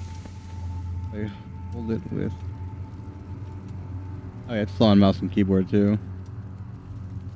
You know, maybe it's like my sensitivity is too low, but no, it's just it's fucking slow. This game also has run set to fucking left trigger on the controller, which is weird.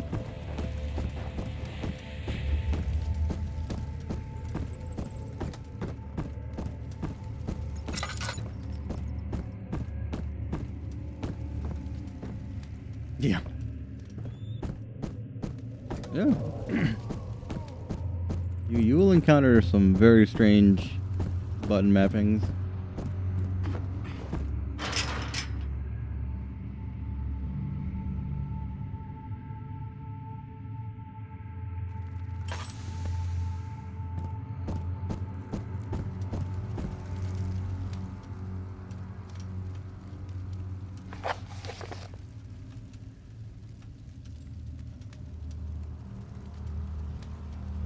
Leading out of a worn padlock. I don't know where that worn padlock is. I know where the really good padlock is.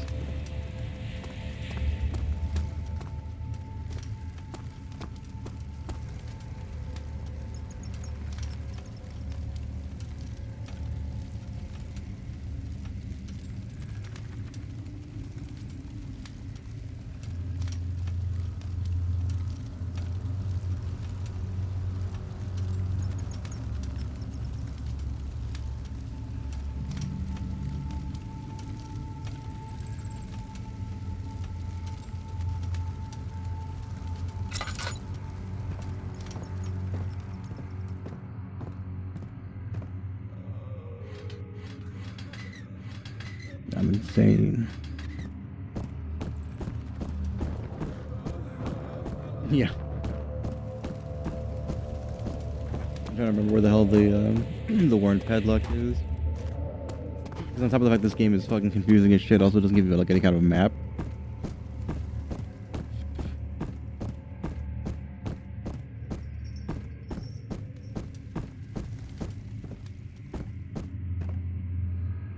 Okay, this is the one I need. Good. Good. No, there's no map. Sometimes there's like a map like on the screen, like on the wall somewhere. But there's no like in-game map.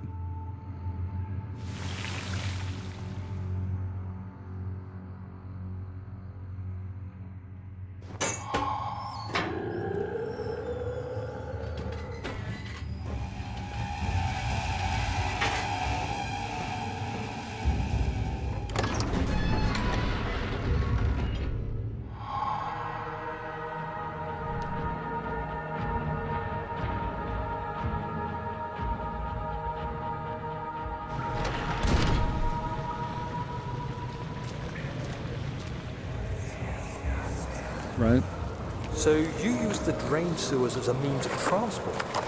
Yes, they were built to divert water from an underground spring and are quite spacious. It seemed only natural to incorporate it into the overall structure. But we won't be using it. Not today. The flow is seasonal, and when the spring runs dry, the damp tunnels produce a rather poisonous type of fungi. There is an antidote, of course, but we won't be bothering with it today. Come, this way instead. We're almost there.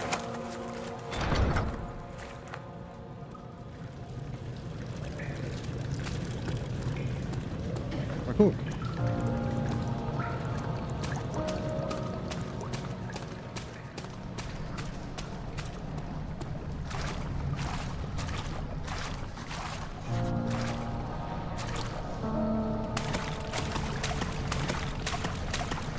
Right.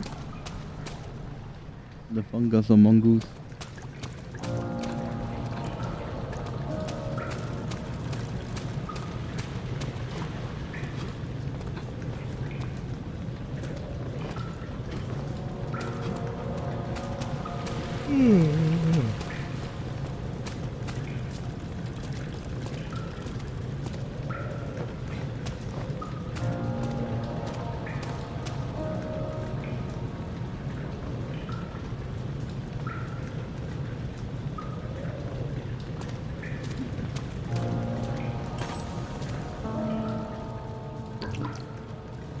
I hate how inefficient your fucking lamp is. Like, I know it's to make it scarier because you need the lamp all the time, but it's like, bro, if that kind of lamp was real, that company would be out of business. I got burned through an entire fucking container in like 10 minutes. It's like, yeah.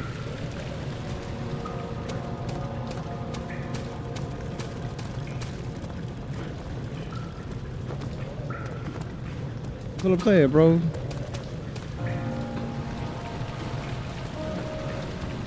They do a Mario butt stomp on it.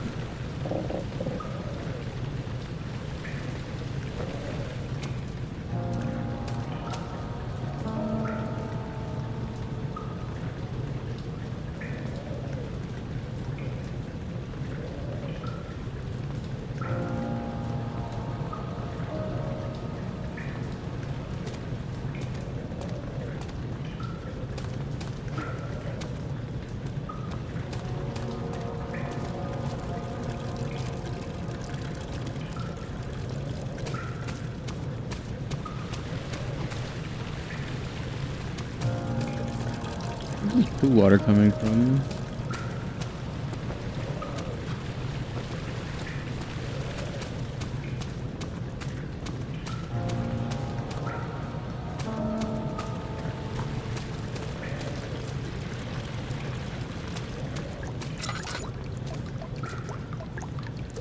Oil drainage. Oh, okay. Okay. Let's see.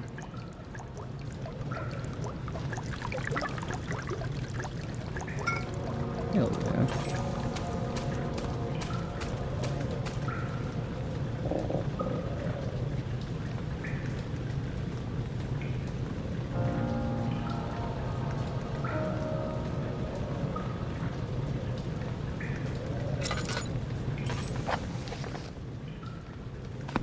A Chinese grade gutter oil. Perfect for cooking or oiling levers.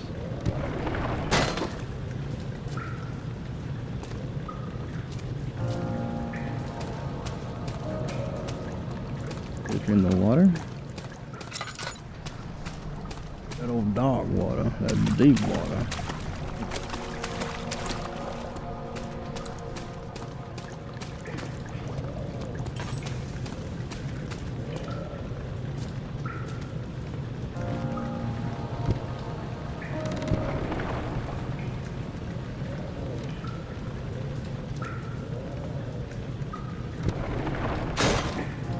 Oh, I gotta break this pipe.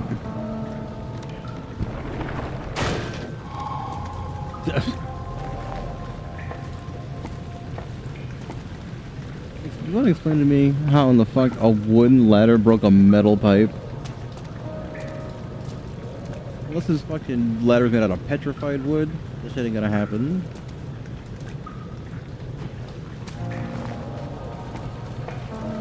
I know we're dealing with shadow monsters and stuff. That's really unrealistic.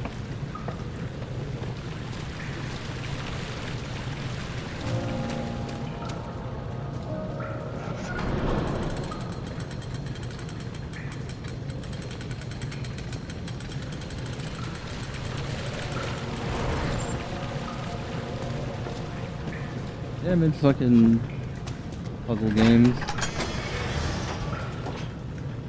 Logic makes no fucking sense.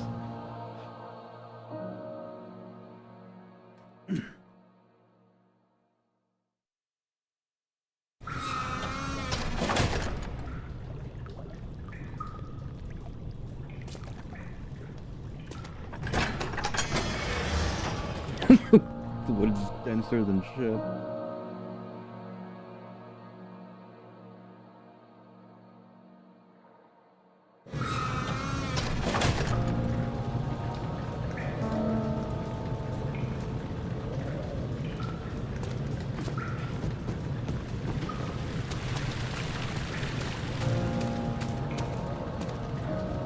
Ready to go.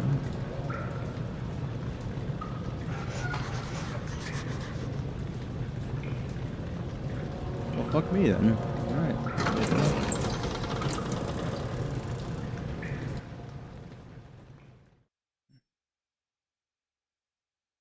You just get sucked in by it.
later.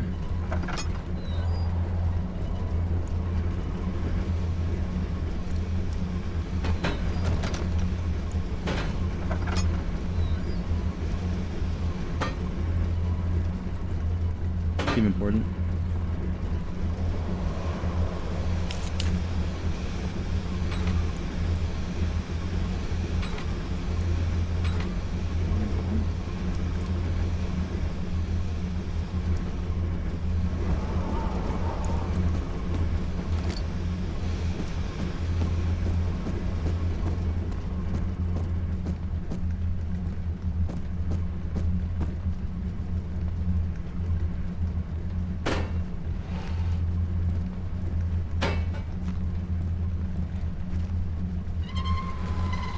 I was really mad earlier because I was doing something. There was like a valve that was stuck or whatever and had a crowbar, and he's like, "You can't use a crowbar in that way." It's like, you absolutely can. What are you fucking talking about?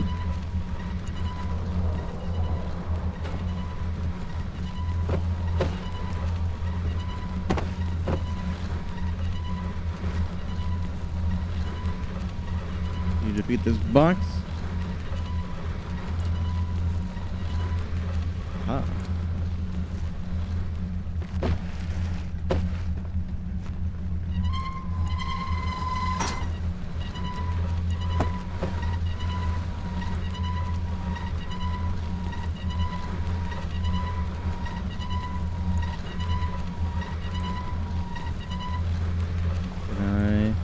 Oh my god, the size of my brain. It hurts. I'm pretty sure it's not even a puzzle solution. I just wanted to see if it would work.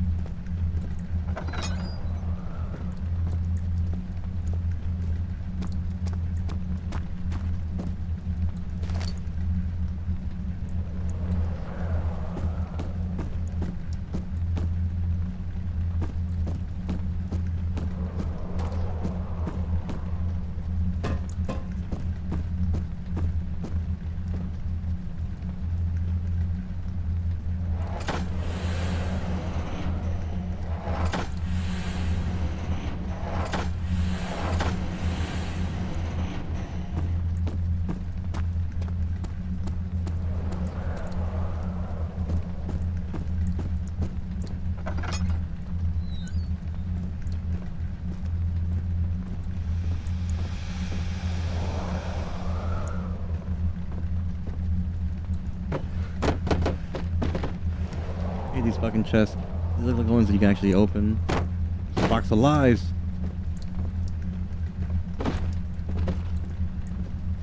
Hell yeah.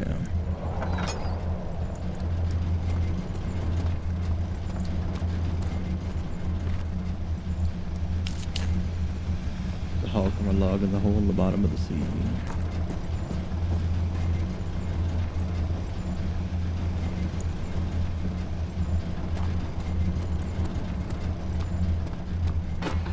They made a fucky wucky then, because I thought these needed to be here. I don't know what those are for.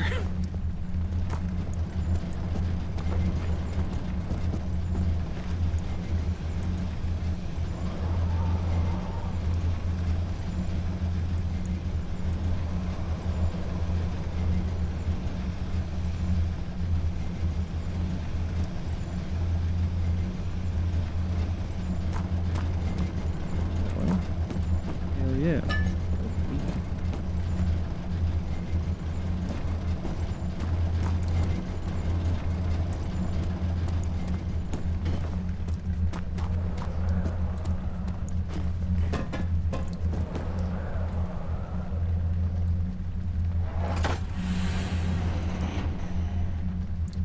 Well, they're blue, like they're important. I just don't know what they're for.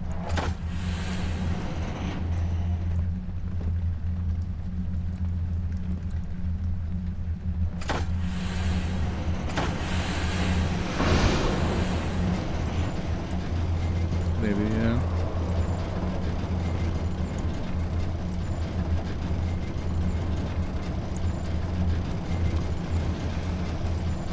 Hell yeah. I know that's right.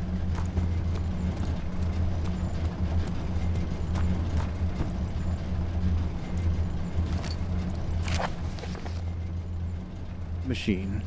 13th January 1799.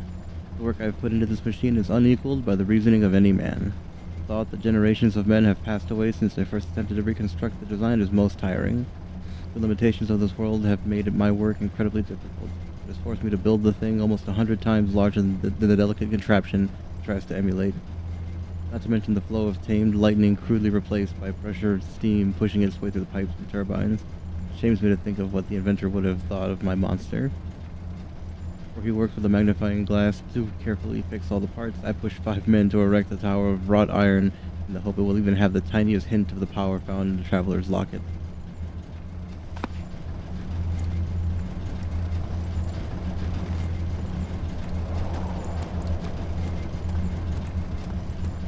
Buck McGurk's goal is to appear 100 times larger.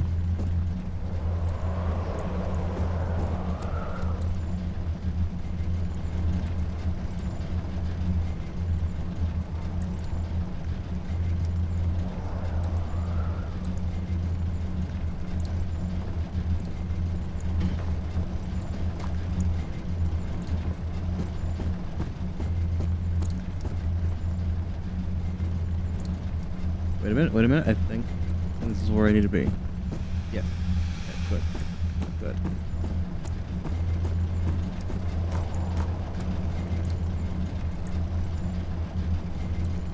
Yeah, I mean, you can just minor illusion or major illusion. You couldn't with a performance check appear larger, but with magic you absolutely could. You could physically become larger. You learned, the enlarge spell, for example, you would become 1 size larger. Okay, good. Great.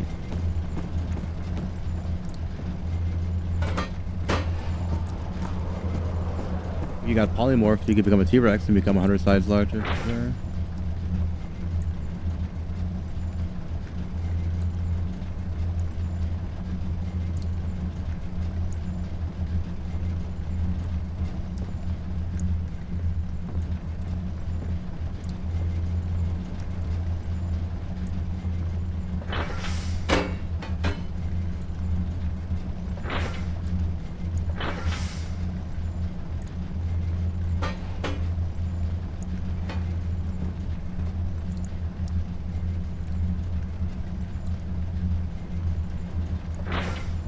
Okay.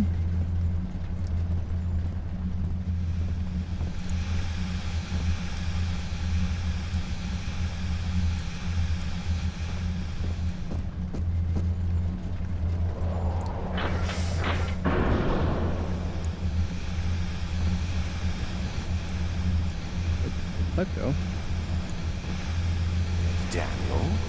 Is that you? What are you doing?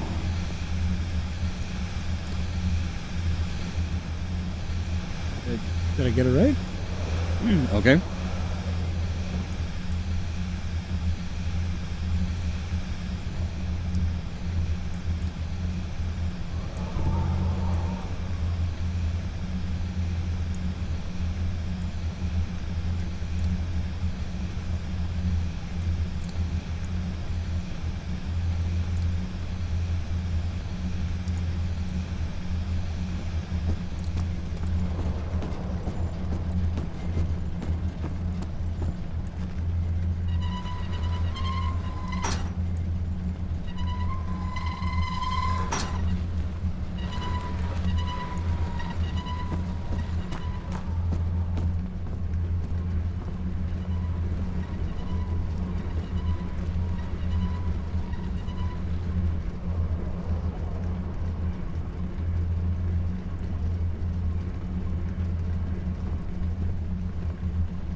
conserving water from the spring. Yes, it enables me to control the water in the drain sewers to some extent. Also, it can be used for all sorts of purposes. Like for drinking. Well, that too. But mostly to run different machines. Ah, like water mills. Exactly.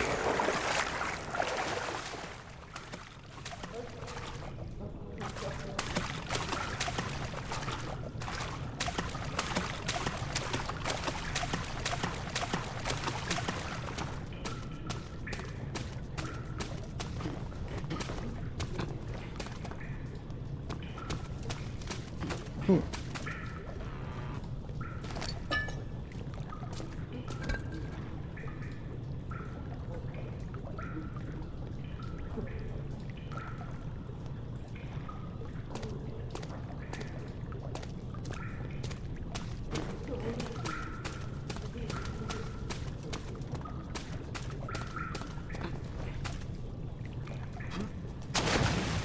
Oh, it's the thing again.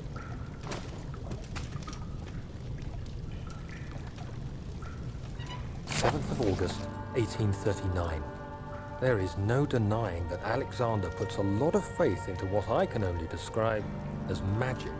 I'm not surprised. Even while traveling across Europe, I assumed I would have to embrace the supernatural to save my mind and life. As a novice, I do everything in my power to stay focused and not dwell too much on my own doubts. Alexander woke me up early and told me it was time we got started on our work. He was obviously excited to get going, and we headed downstairs to the old dungeon, where he preferred to attempt his rituals. It turns out that Alexander is a true Renaissance man, paralleled only by Da Vinci, I'm sure. He showed me several rooms fitted for specific research, such as anatomy studies, alchemy, and botany. The crown of Brennenburg must be the inner sanctum, a most hallowed ground where we shall attempt to permanently banish the orb's shadow.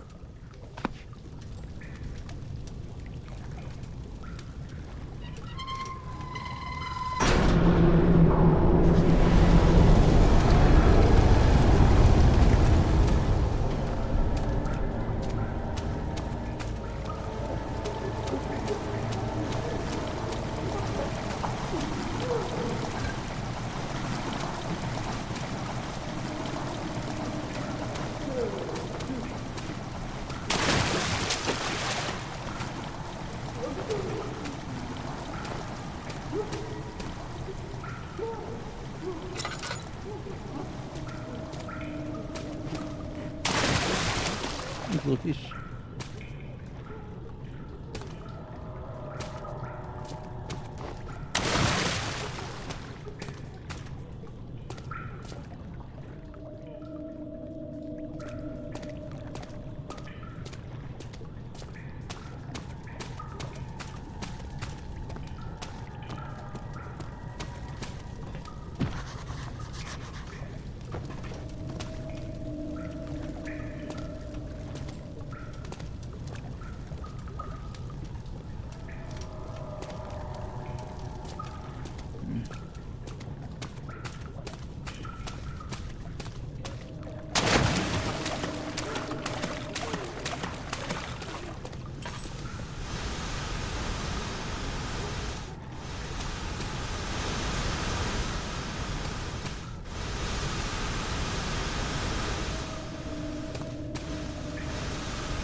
August 1839.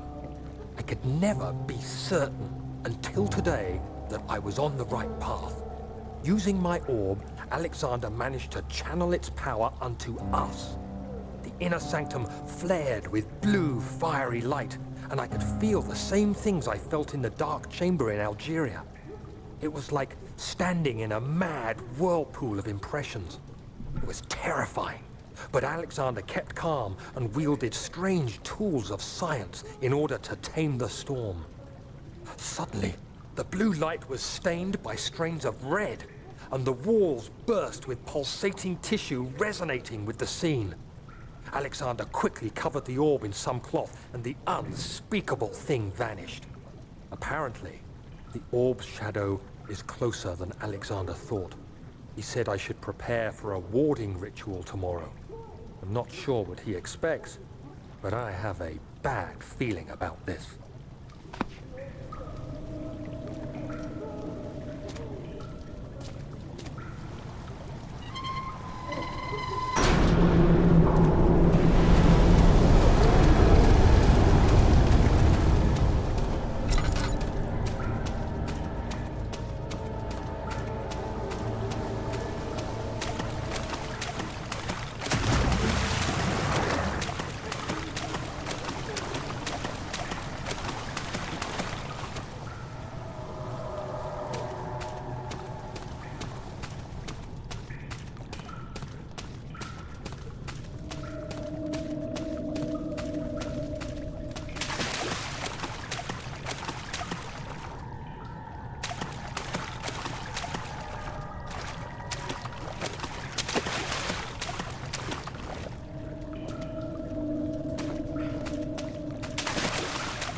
Falls with Splashman. August 1839. It is still early, and Alexander is busy preparing for the ritual later today. Seeing him this worked up makes me question why. What does he stand to gain? I realize he is curious about it all, but sure, there must be more. Is he so foolish he will attempt to tame the power of the orb? Where did you see Cloaca? Yesterday, Alexander flooded the inner sanctum with blue light. I realized he had embraced the orb's true potential. This might turn out to be more than escaping a creeping shadow. Look at that. It might be the beginning of something truly extraordinary.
Right.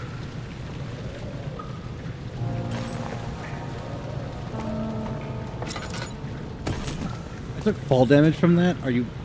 Bitch, are you for real?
For real.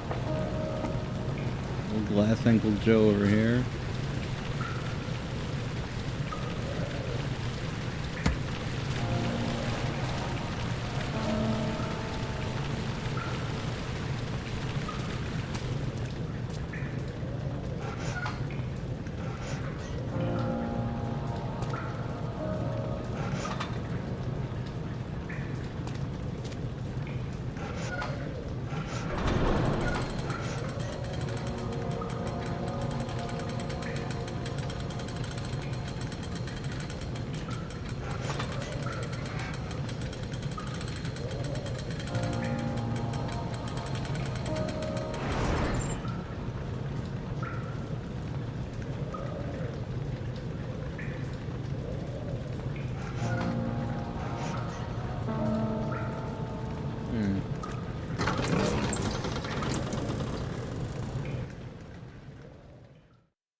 Yeah, that's what I figured. I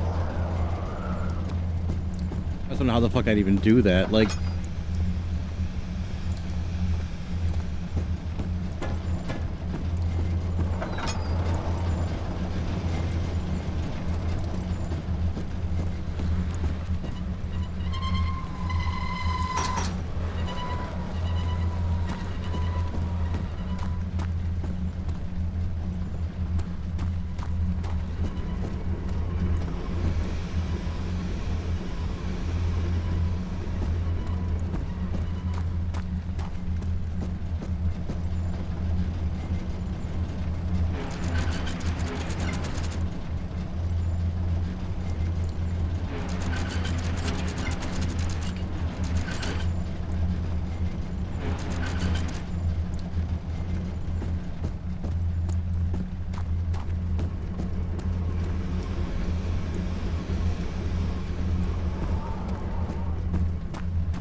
the old Gary Glass ankles didn't break his legs from that jump.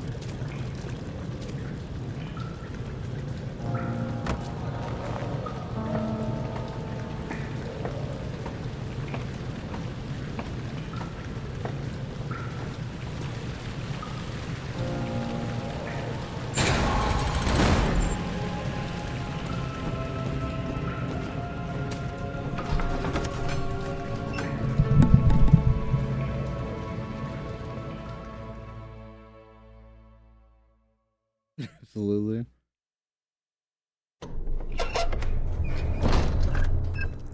Very breakable. Do you see, Daniel? It has yielded. What? The shadow. It has? For now. Come, let's get this out of here so we can get some peace. Yes, let's. Where to? Just down the corridor, to the morgue. Are there more dead men there? You did well, Daniel. Come, let's get going.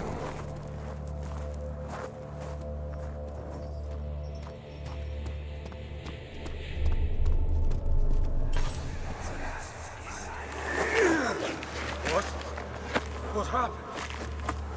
Why are all these dead? Where am I? What's happening? Help! Anybody! Help!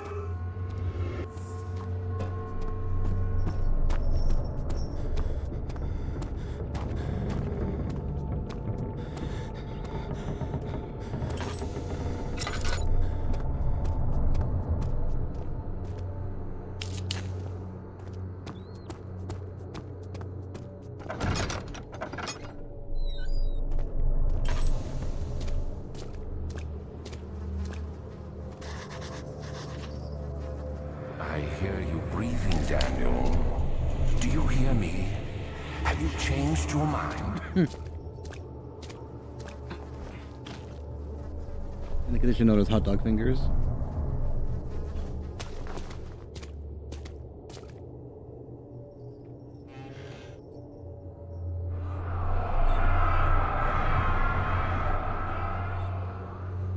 I fear for Daniel, for he is reckless. He is tainted by the approaching shadow and will not be able to pass the gate. Will he be able to accept this in the end? My love, I've seen evil in him. How am I to trust him with the truth? The cruel irony that I have to do unto him what Agrippa did unto me.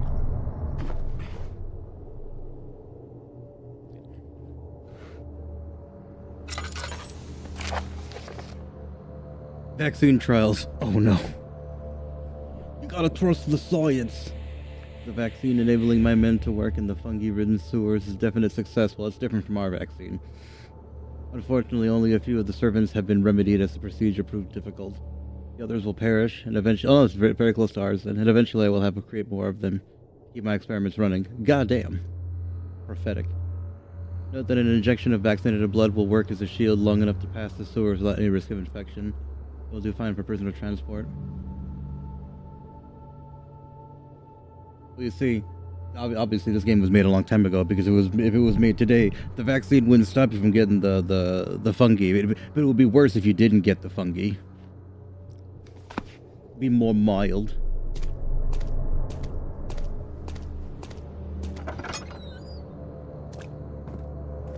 Like, yeah, you're dead, but it would be it's a more mild death than if you didn't get it.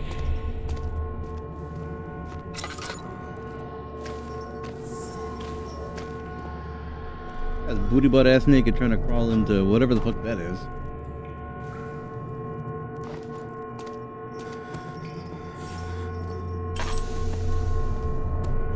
Don't know, I'm out of oil. I better leave.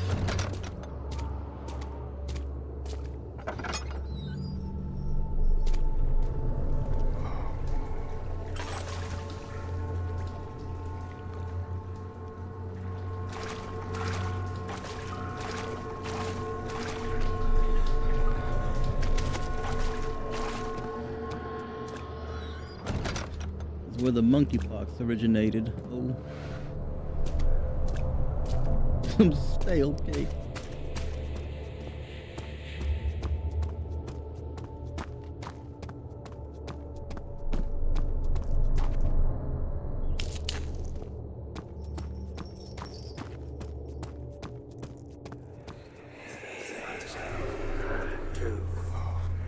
3 days now. This is ridiculous. Why doesn't someone come to this room? Hey!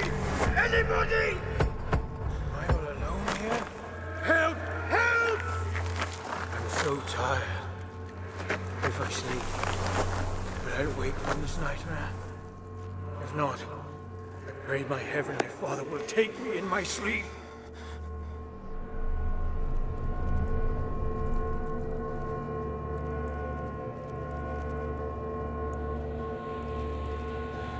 Okay. No, don't kill her.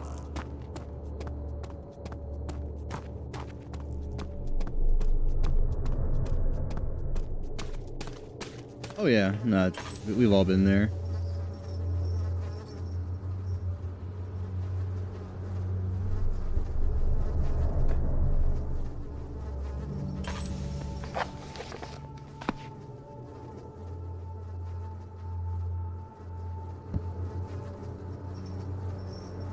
Oigovolds.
No, I shanked myself to give myself the fucking vaccine.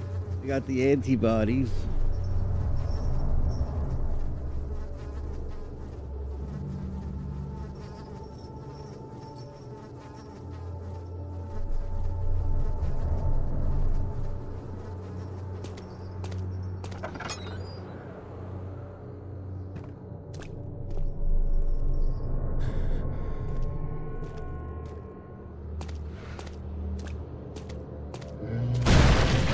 Well, shit.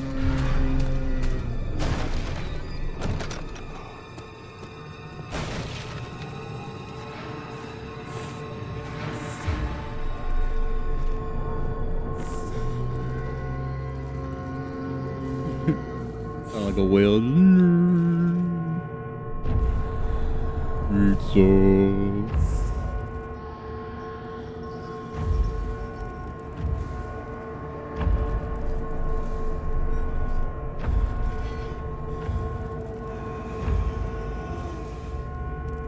What about it? Oh.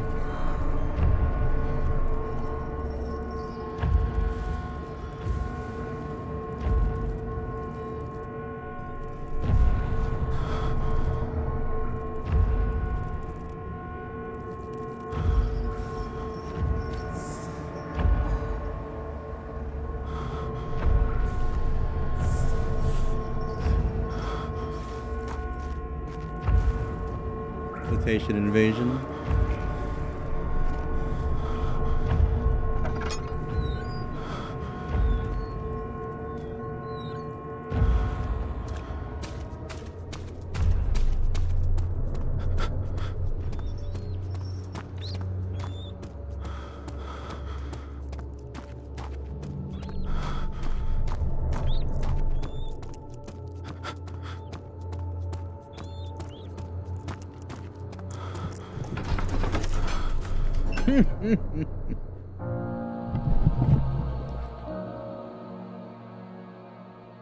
Warship troopers just jumping into the ocean.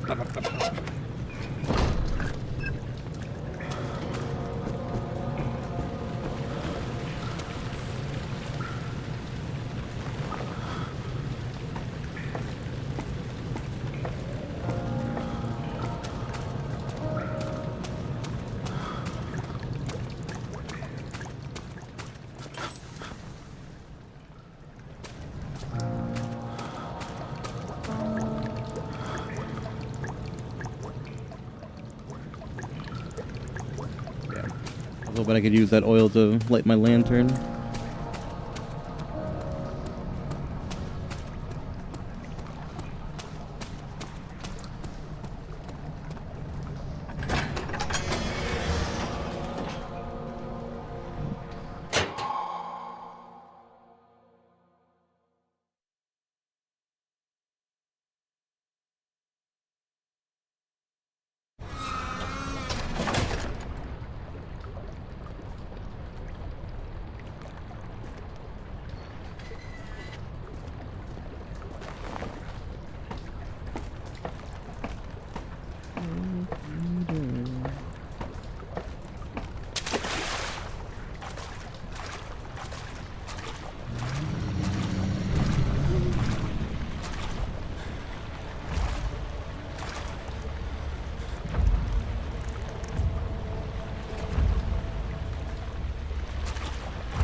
I have a very different relationship to horror games than most people do, because, like, I'm playing this because somebody that I follow on Twitter was like, can't play it, this game's scary, I'm done.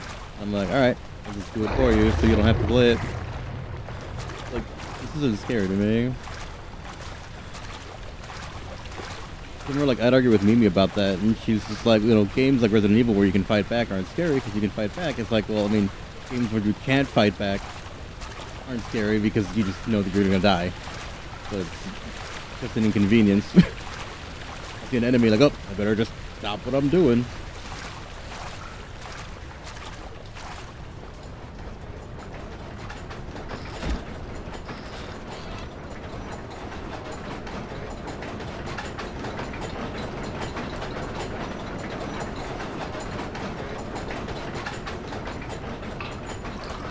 Oh, thank Christ.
happening? What are you doing? Let me go! Please, don't take me! Nobody ever returns!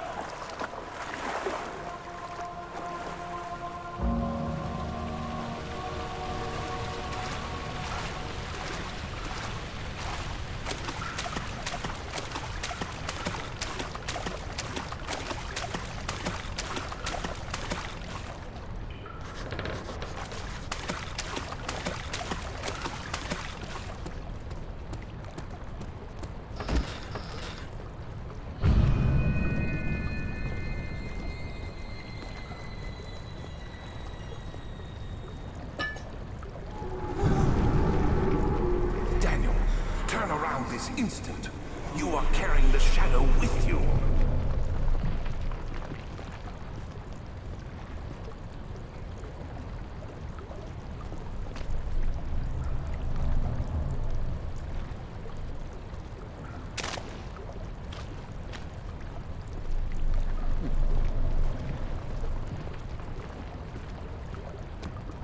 Peter Pan.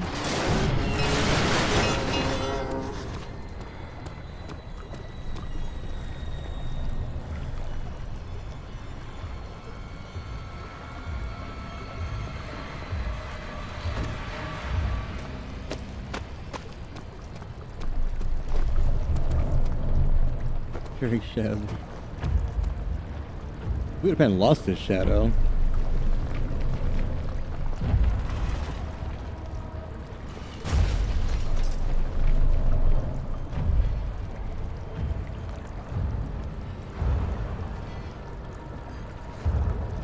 Again for me.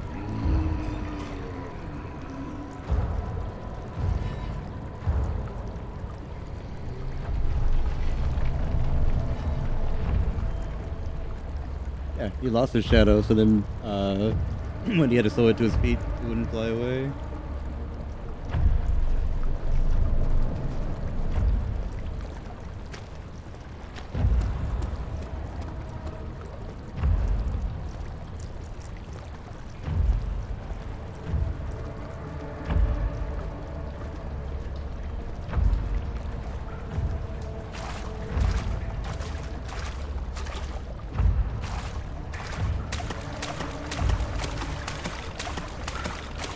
I mean, insofar as that there was Peter Pan and a shadow.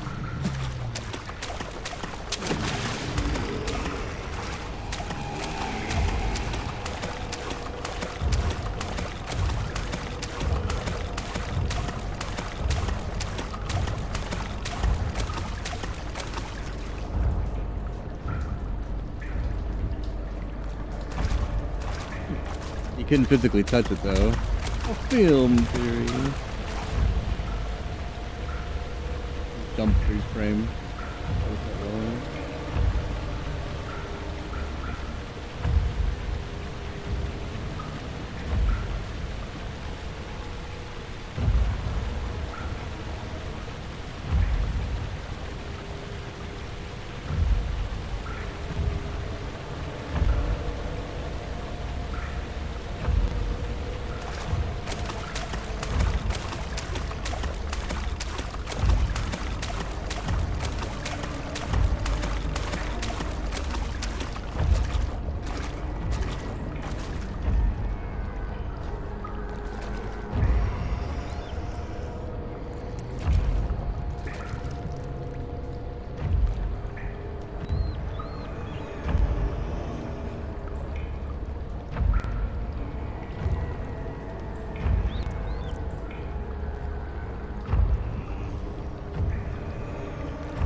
Rock.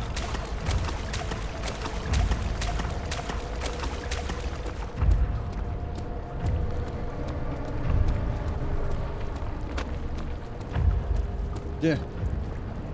One of these days they'll be uploaded.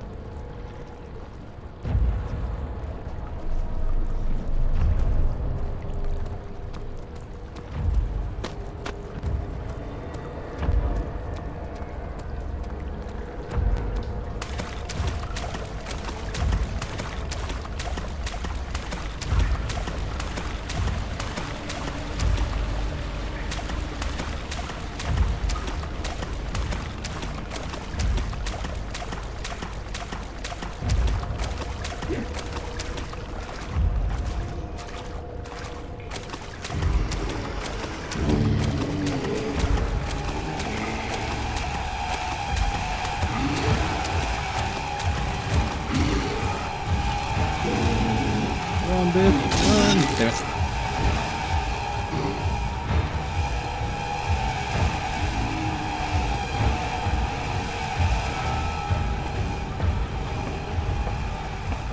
Nice.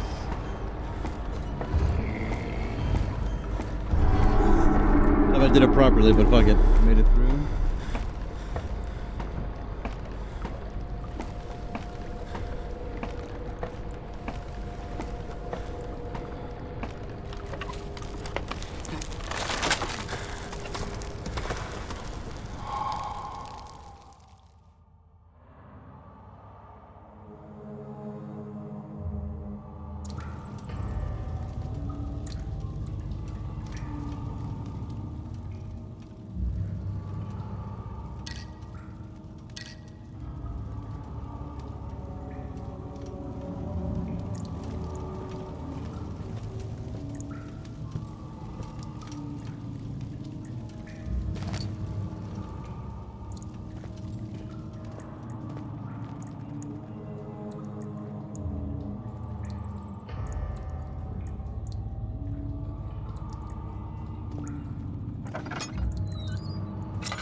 Agrippa, I need you to stay awake. Can you feel the syringe?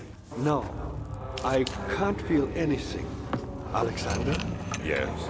Soon, I won't even be able to move, will I? Your life is safe. I don't doubt that. But will it be worth living?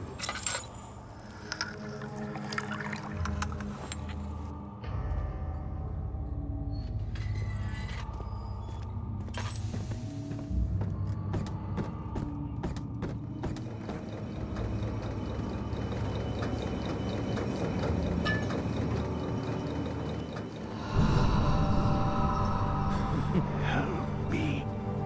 Pull the switch. Help me. Pull the switch. Next to me. Help me. Pull the switch.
I know this.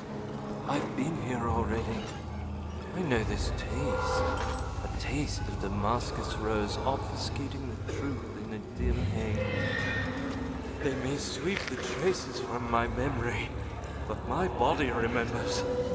These cuts speak volumes, even though my mind remains silent.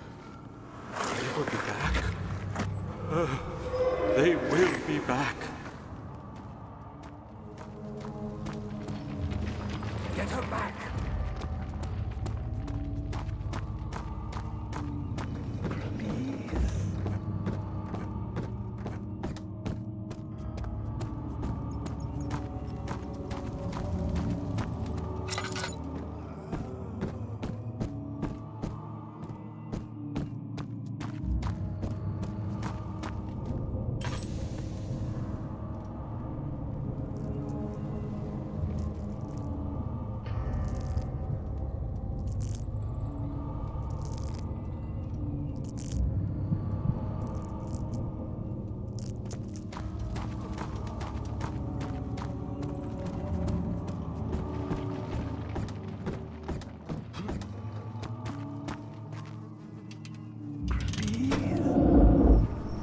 Thank you. You have my gratitude. My name is Agrippa. Who might you be? Daniel? Like the prophet thrown into the lion's den? Tell me, are you among the lions, Daniel? You want to stop Alexander? Oh my, so Babylon shall fall, you say? You've hurried too much. Alexander is toothless without an awl. Yes, that's not very promising at all. The sanctum is basically impenetrable, but guess why more? It could be breached by another, but Alexander broke his, my awl, a long time ago. Really? Well, if you tell the truth, by all means, seek out the pieces of the broken awl and mend away. I believe he uses them for torture now. They practically leak madness, which is quite useful, I understand. There should be 6 of them. Look around the choir and the transept. You should be able to find them there.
These cells are meant to hold prisoners who are under treatment. The people you send for will end up here. Remember that the confinement itself works as a preamble to the torture, and you should pace yourself. Don't take anyone before they are ready. Understood. Sounds from the torture chambers are shuttled in through those pipes in the ceiling. Manage your victims well, and let one prisoner's pain instill terror in his cellmate. Daniel, I hate to bother you further, but if you're really going after Alexander, would you consider taking me with you? I know it sounds ridiculous. I mean, look at me. But if you find anything concerning a man named Johann Rhein, would you please bring it to me? I believe he was working on a way to help me. A recipe for some sort of potion, a tonic to free me from this husk of mine.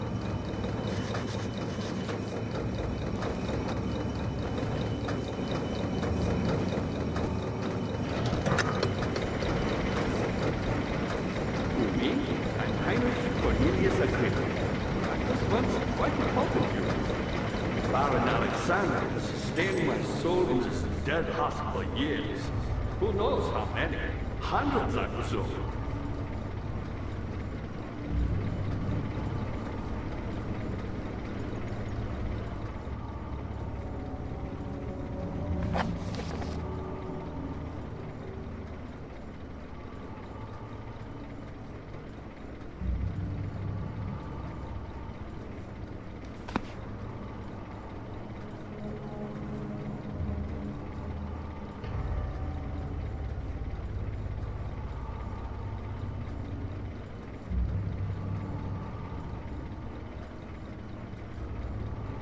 Alexander is quite impressive in many ways, but he has grown impatient.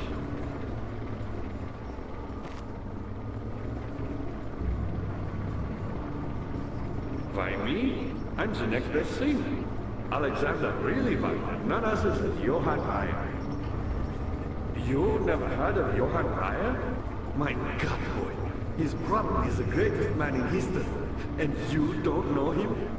Or is it the world who has forgotten him?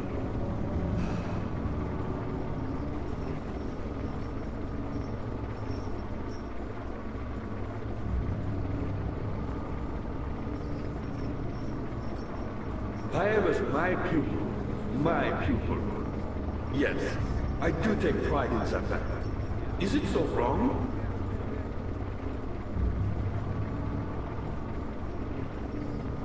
I found a Mithraeum once, one which had not been plundered. Do you know Mithraeum? I suppose it doesn't matter. It is an old faith, building temples out of caverns. The dark walls being the universe, and inside are its followers, humans, watching the sky slowly turn. But the followers do have one thing to allow them a real sense of connection to creation. The orbs.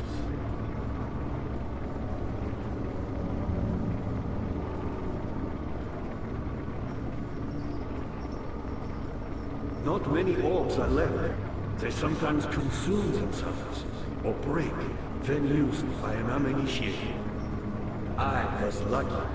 The orb I found spared my life and returned to where I found it. I know because Alexander took it and brought it to Brandenburg.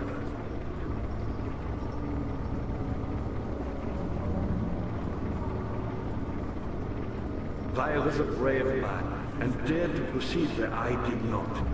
He unearthed a number of cavern temples and gathered a whole collection of orbs. But, unlike every other finder since the fall of the Mithraean faith, he was able to unshackle the horror you and I connected with the orbs. He used them and was able to travel far and wide, beyond the world itself.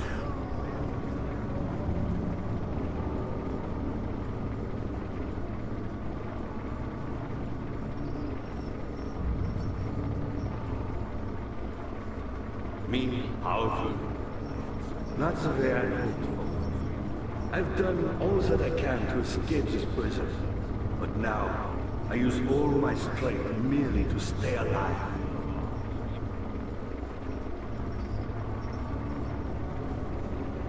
My pupil, Johann Reyer, said he'd found a way to take me with him beyond the stars. But I was too afraid to come along. Seriously. And now, all I can do is regret it.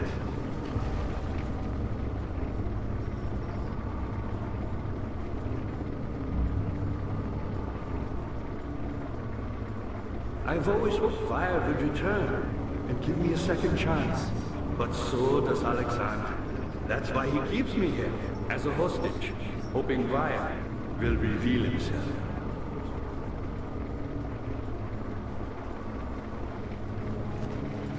You're a good boy, Tucker, and I appreciate your compliment. But I believe...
of August 1839. I can't stop sweating and shaking. The warding ritual was not something of a sane mind. I did not even realize the dungeon was still in use. Alexander had his servants bring one of the prisoners, a murderer, he told me. Alexander made all the arrangements, but he said I had to perform the ritual in order to have the right effect. The shadow could be led astray by the blood of another. Killing the man would provide us precious time. What else could I do? Alexander said it had to be done. He is saving my life. I don't have the luxury of argument.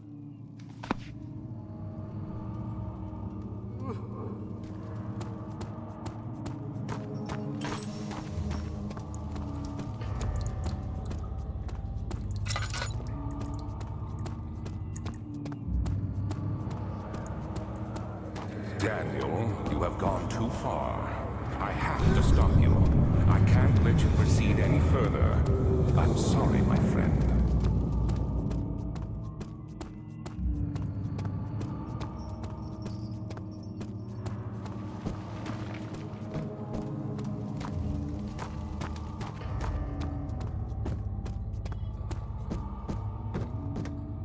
Was there something else? You got the doors open? Good going. I knew you could do it.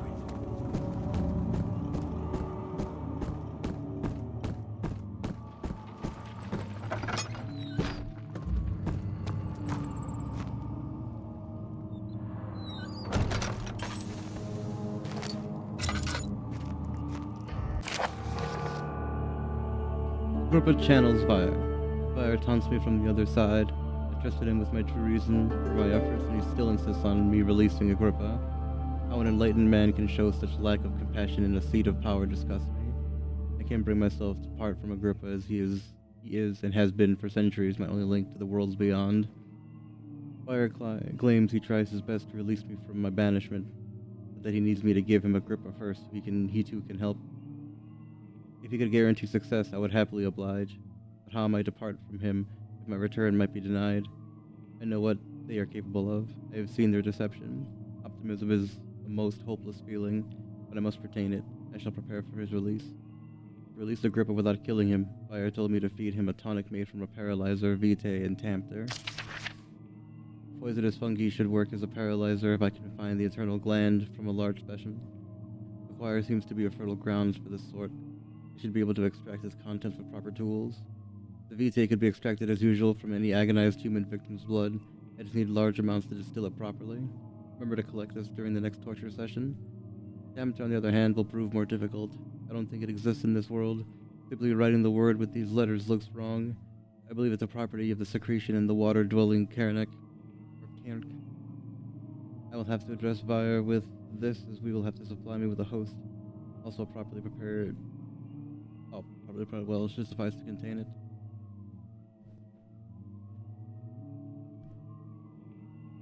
Agrippa, you will cease immediately.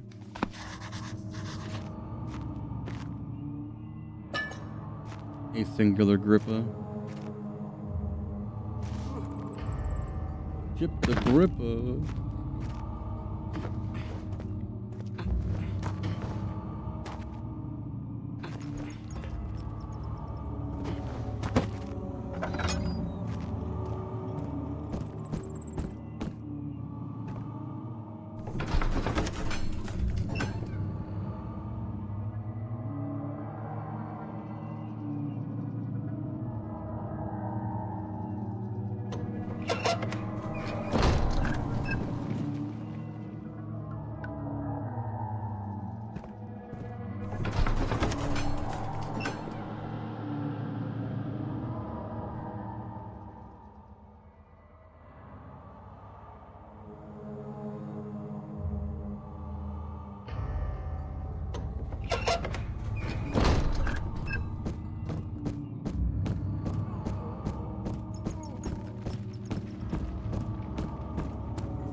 You get it.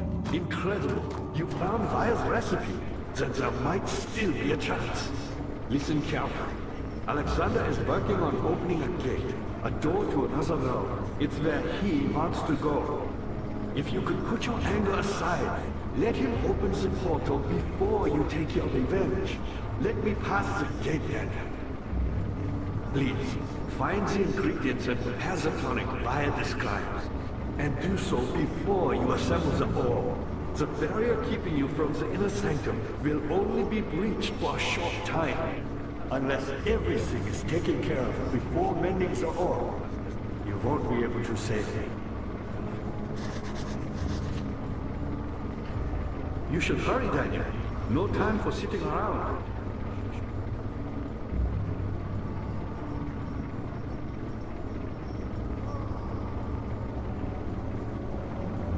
You're a good boy, Daniel, and I appreciate your company. But I believe you have more important things to take care of.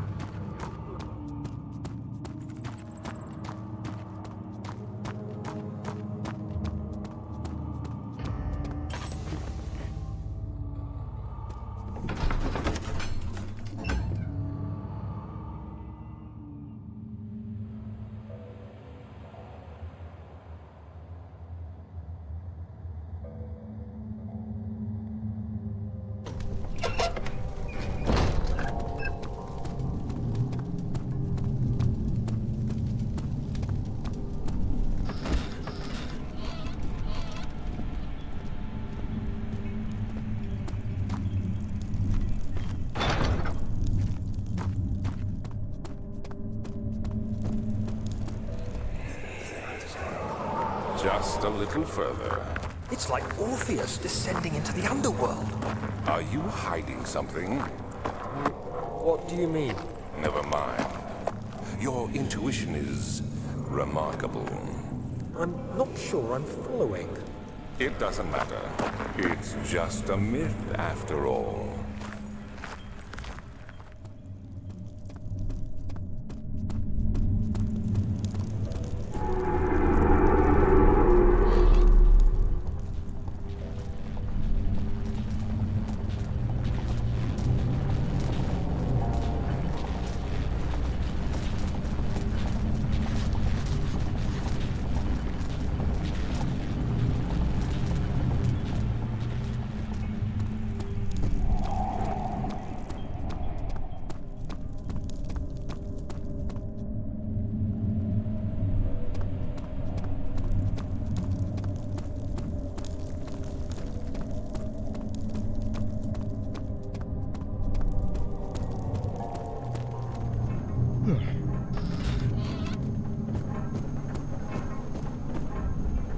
August 1839. Banishment ritual is taking longer than expected, and we have to do what is needed. I spend my time helping out the prisoners. Being around these degenerates makes me ill. None of them even tries to face their punishment with any kind of dignity. They taunt me with their lies of innocence and their cowardly pleas of mercy. What can make a man fall so far from the grace of a civilized existence? They are all wicked men, and I remind myself of it constantly. Still, I am thankful for God sending these monsters our way, as they will serve as the instruments of my salvation. I try to study the different tools in the torture chamber and learn how to use them effectively. Last time was messy, and the effect suffered from my inexperience. When the next warding is to be performed, I shall be ready.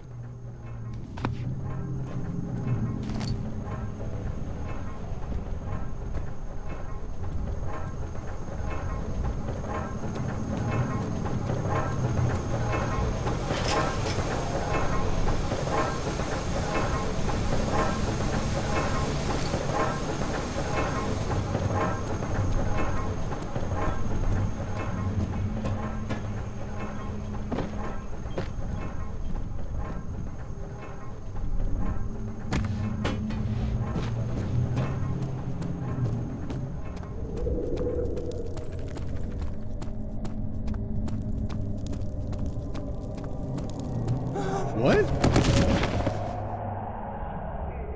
What?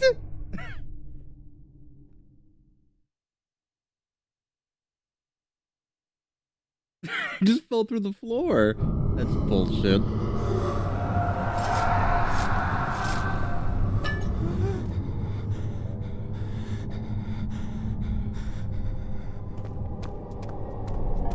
I don't know if that was like deliberate or what.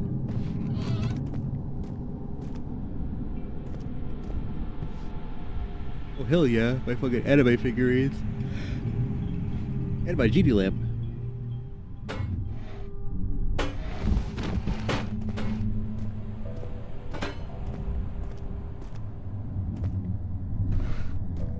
Out of your chair.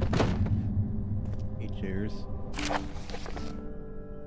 The shattered orb. All is lost. I must once again start over. Ever since I recovered the orb first found by Agrippa, I have depended on it for my research. The incident with Wilhelm made me most impetuous. Fearing a paucity of prisoners, I proceeded with the final ritual without proper foresight. The orb cracked and fell into 6 parts. I have tried everything, but have yet to mend the thing. Unless I can think of a way to piece it together, I will have to find another. There is still life in the pieces, and even if the orb isn't restored, I may be able to salvage some of its power for some other purpose. Centuries have passed in vain, and I begin to wonder if I will ever be able to see my love again. How much longer can I sustain my life?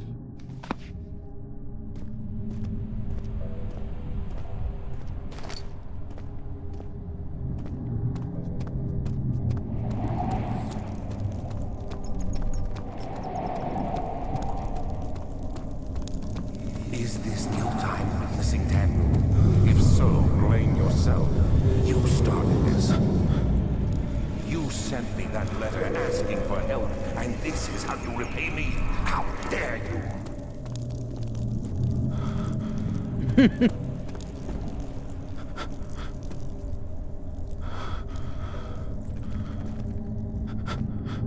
Yeah, I was like, what the fuck?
Ah, you again.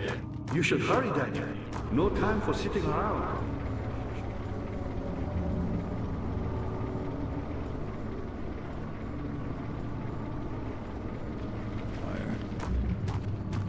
You're a good boy, Daniel.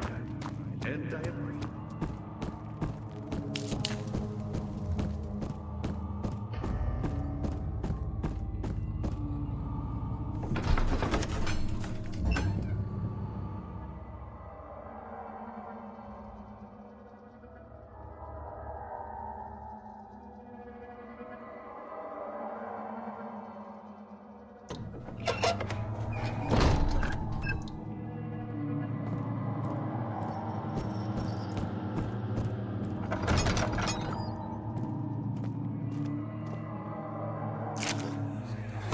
August 1839.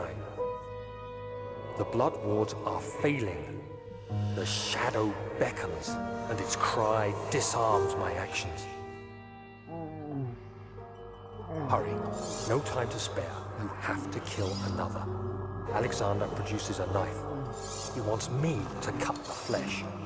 Do it. Save yourself. He is a murderer, Daniel.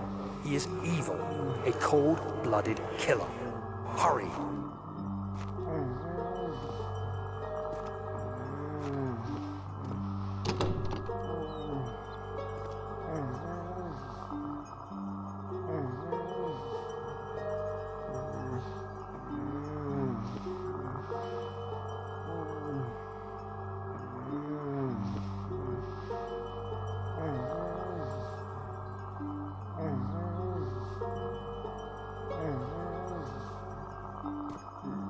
Alexander, you must let me be. I have to concentrate. Paint the man, cut the lines, cut the flesh, watch the blood spill, let it come. Please, I didn't do anything. Paint the man, cut the lines, paint the man, cut the lines. Please, the man cries. Now you see. I did well. One life for another. You hear me, guardian of the orb? I did all this for you. Now, once more, withdraw your shadow from my domain.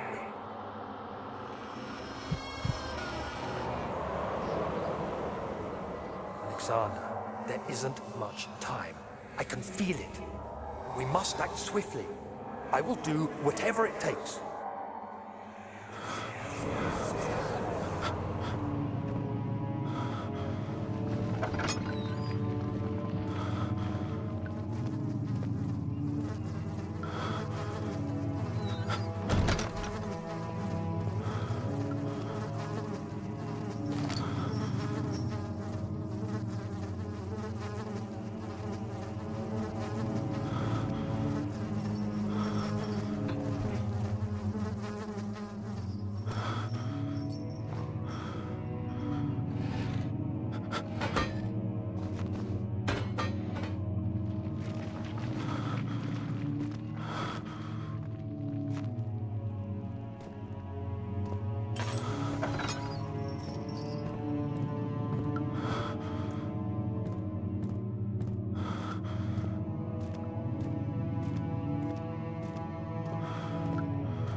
Good to see you. You should hurry, Daniel.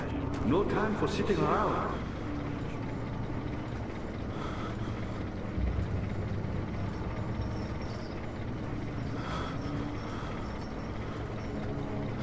You're a good boy, Daniel.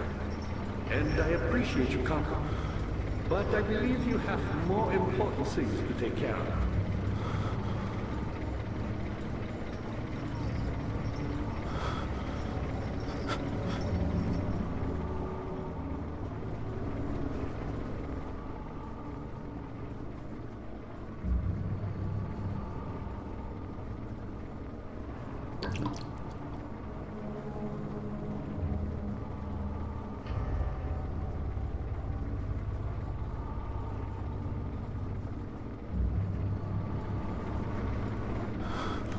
You should hurry, Daniel.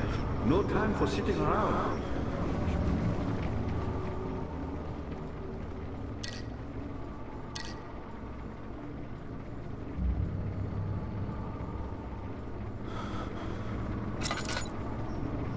You're a good boy, Daniel. And I appreciate your company. But I believe you have more important things to take care of.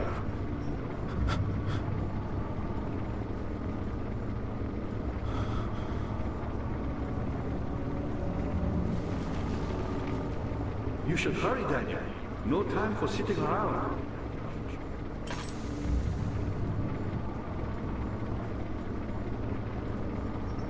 You're a good boy, Daniel.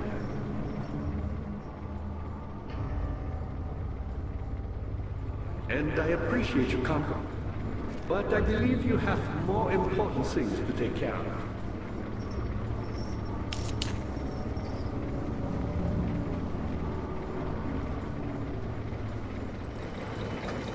You should hurry. Daniel, no time for sitting around. You're a good boy, Daniel. And I appreciate your company. But I believe you have more important things to take care of.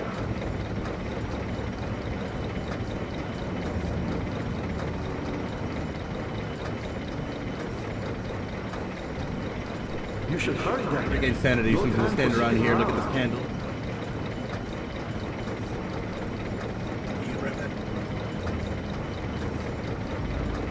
You're a good boy, Daniel. And I appreciate your company. But I believe you have more important things to take care of. You should hurry, Daniel. No time for sitting around. You're a good boy, Daniel. And I appreciate your company. But I believe you have more important things to take care of.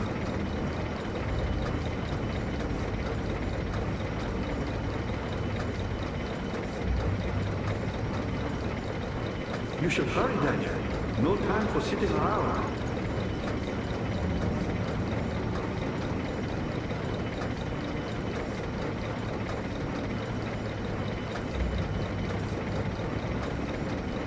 You're a good boy, Daniel.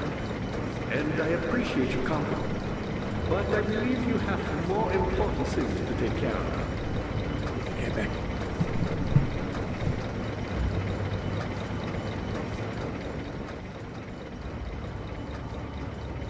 Damn, I took a huge hit to my sanity. Still in like yellow. You should hurry, Daniel. No time for sitting around. Hey, it's Mapsock. Probably as good as it's gonna get right now.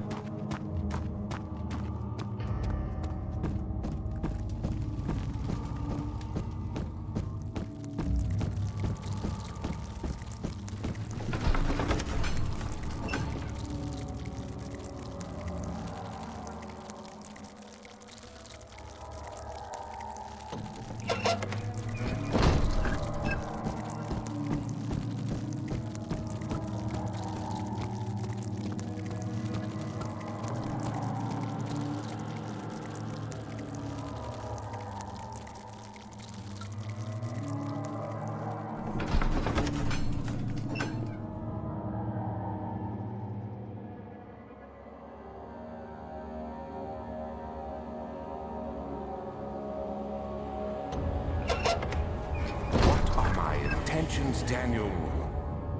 Salvation. It used to be yours, but now you only seek misplaced revenge. How do you justify your violence? Is it for the greater good? Are you doing the world a service? It is you who caused all this pain and death. If you had accepted your fate and submitted to the orb when you first discovered it, none of this would have happened. It is curiosity in league with your selfishness that is killing us both.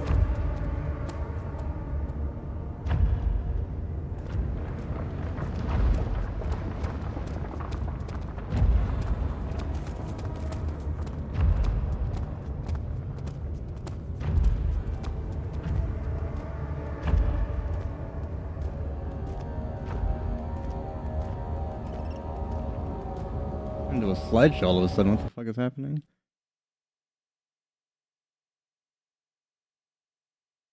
That was weird. Alright.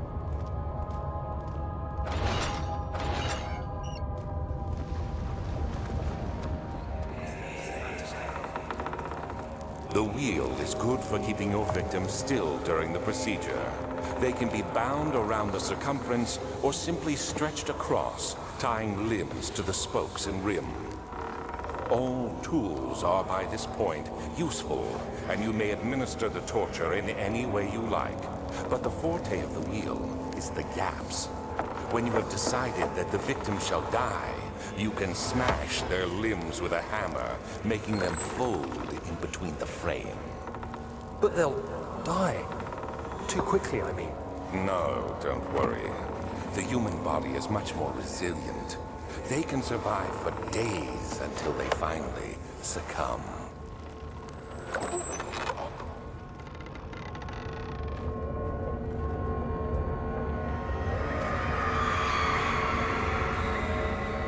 Murderer's limbs were tied to the spokes of the wheel.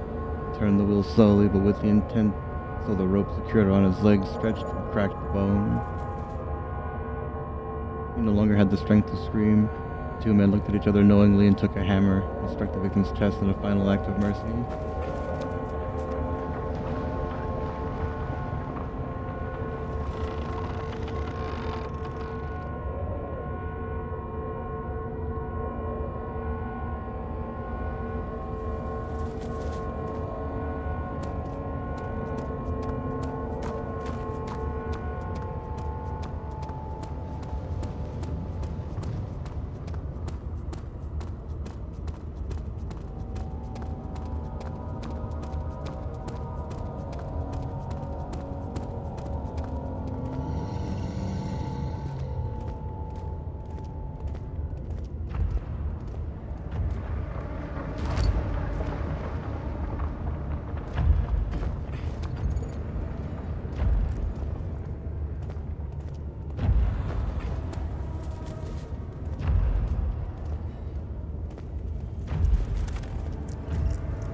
Whatever it takes.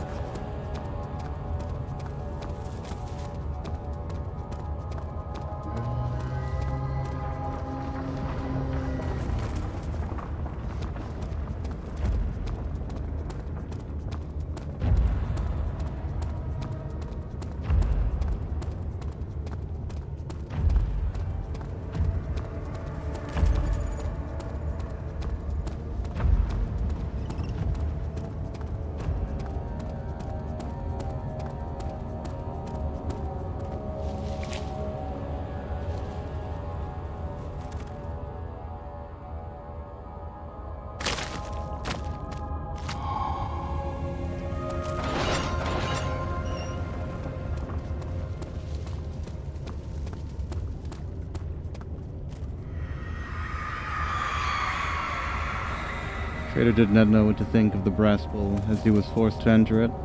Only when the heat of the fire began to scorch his skin and cook his flesh did he realize it was to be his tomb. His screams of pain echoed inside the brass chamber and traveled through the complex instrument which was the bull's head. Outside, the men could hear the brazen bull bellow.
creature stood absolutely still.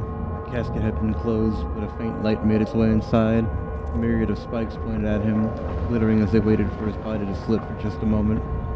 His knee jerked and he felt blood trickle down his leg. In pain, his head fell slightly forward. It took him a while to realize his eye had ruptured and had begun to leak.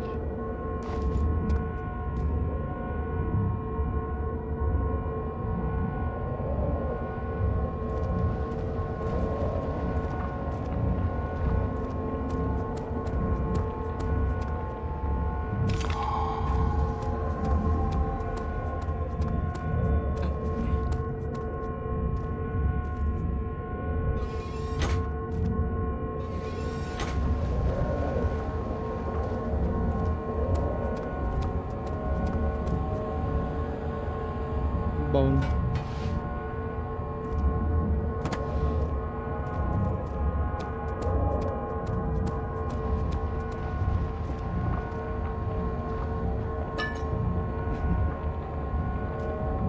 Hey, baby.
Ah, you again.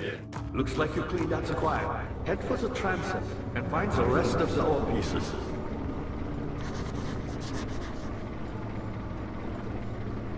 You're a good boy, Daniel. And I appreciate your compliment. But I...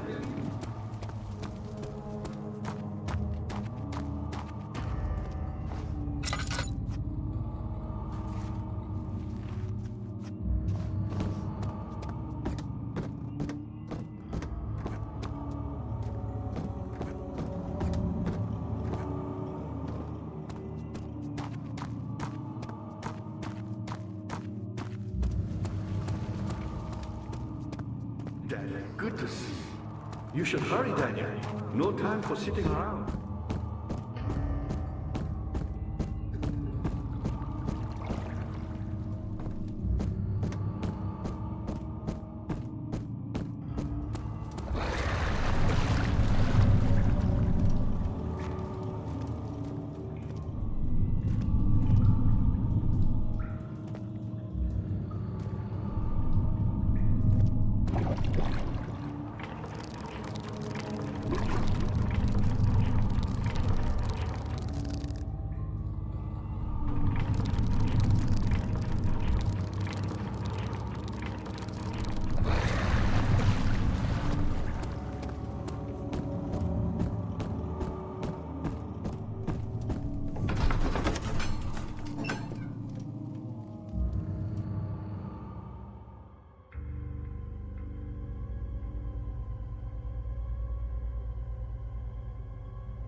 How much more, Baron? How much more am I supposed to withstand? Kill me already! Kill me! This one. Prepare him.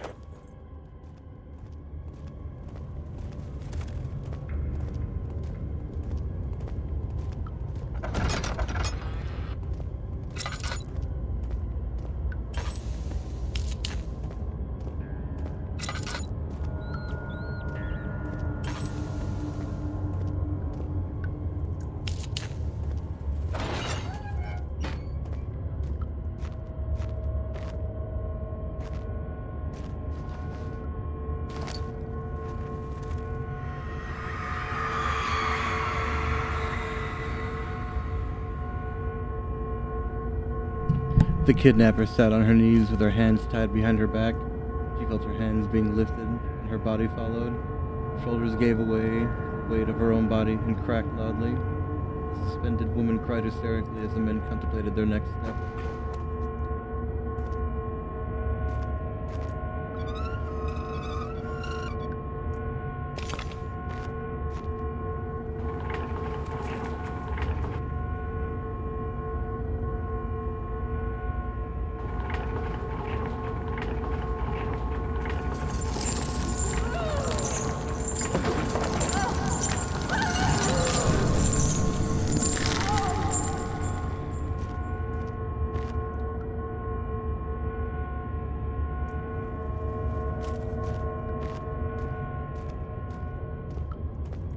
What happened to her?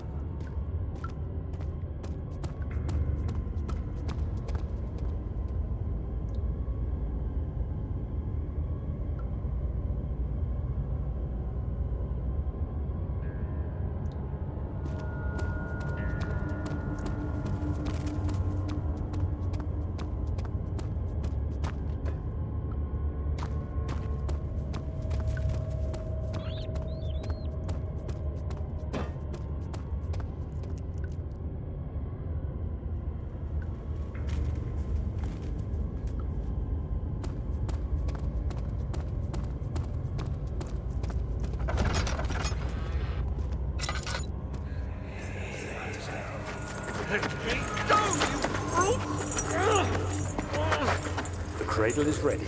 Good. You're a man! How can you partake in this? Is he all right? He is one of the wicked. Don't pay his lies any attention. I'm not a bad man! It was an accident! He set a man on fire. It wasn't my fault! Why won't anyone listen? That's horrible. Of course. We are dealing with monsters here.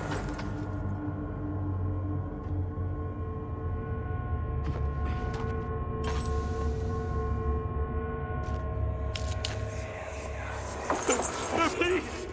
Do anything! Whatever you want! Anything! I'll do anything! I'm innocent!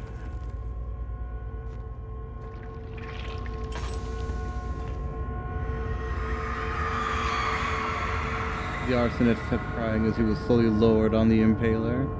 It didn't take much to break him. They had meant for him to die, but the torture was working beyond their expectations. It wasn't the method, it was the arsonist. He was different from the others. It could make him forget again.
oil.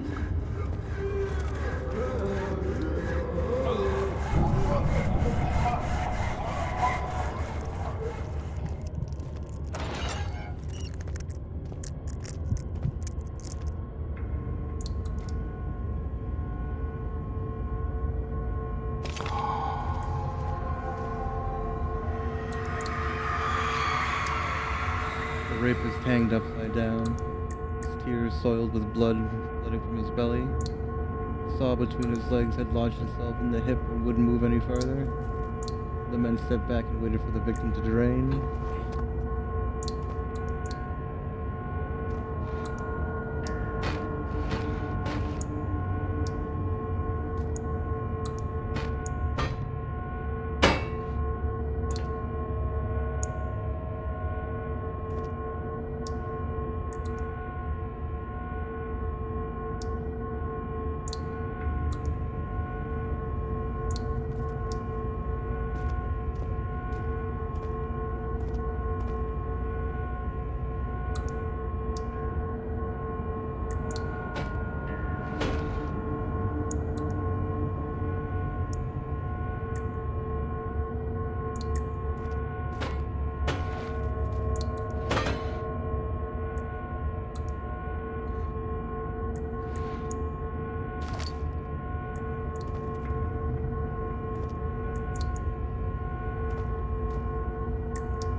Notes on torture.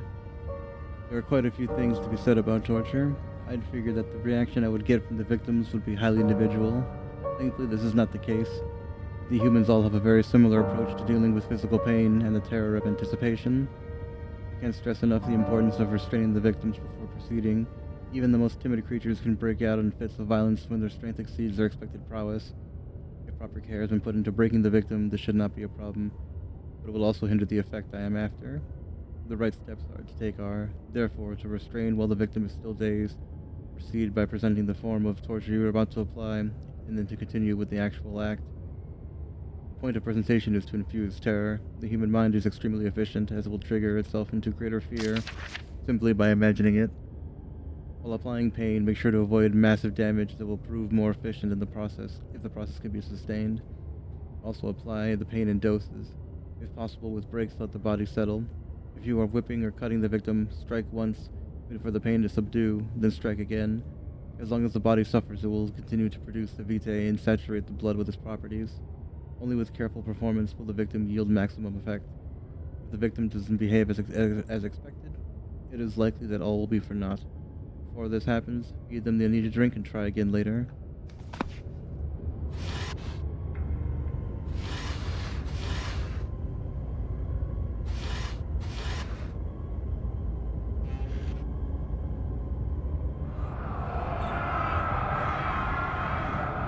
Is it you, my love, I miss the most? Or is it perhaps myself? I know what I have become. I am not blind. I am a monster to them. A demonic sultan perched upon a dark mountaintop. There is little I can do to redeem myself.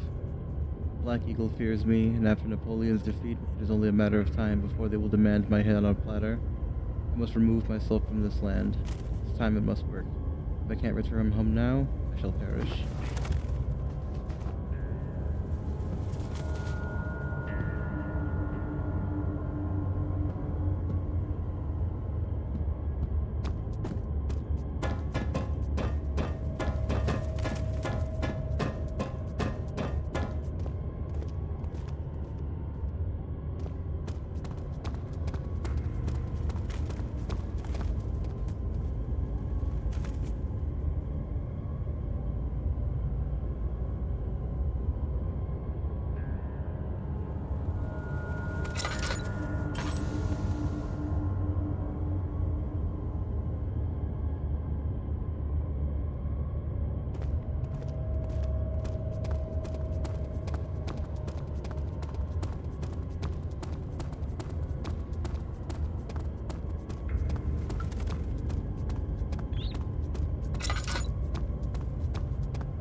You have all the ore pieces you need.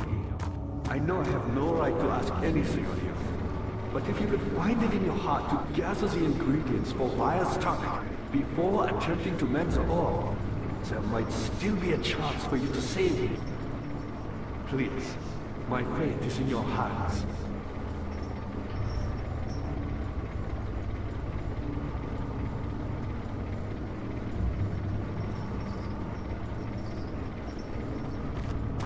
I see you have all the ore pieces you need. I know.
sure what to do with you.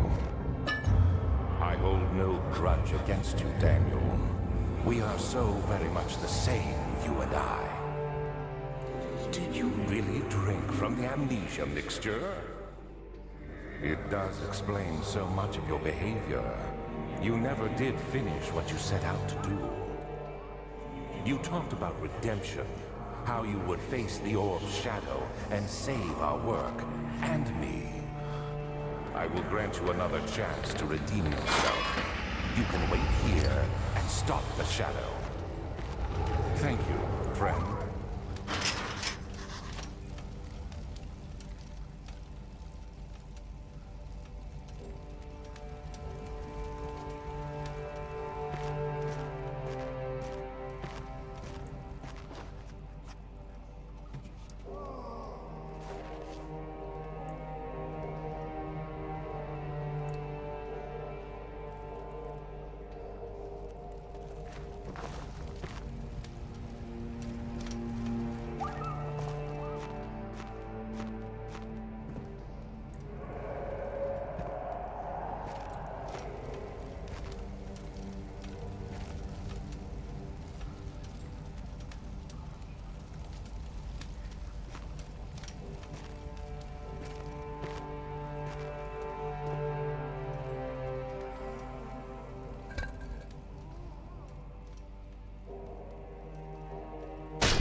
Shouldn't trust him.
Last prisoner note.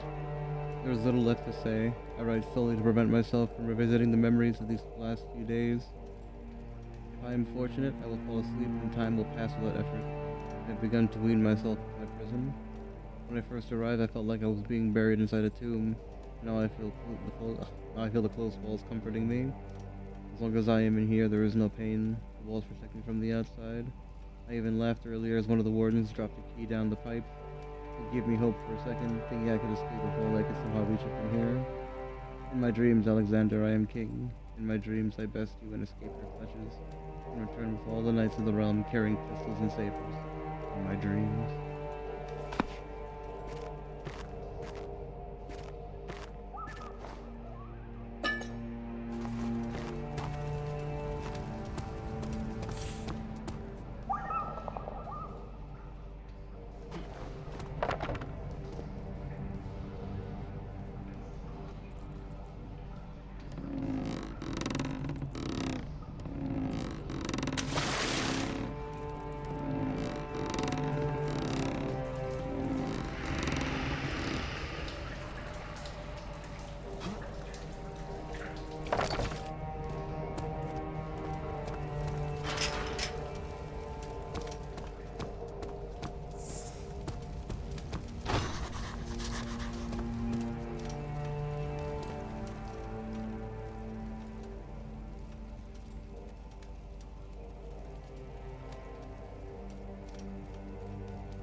Okay.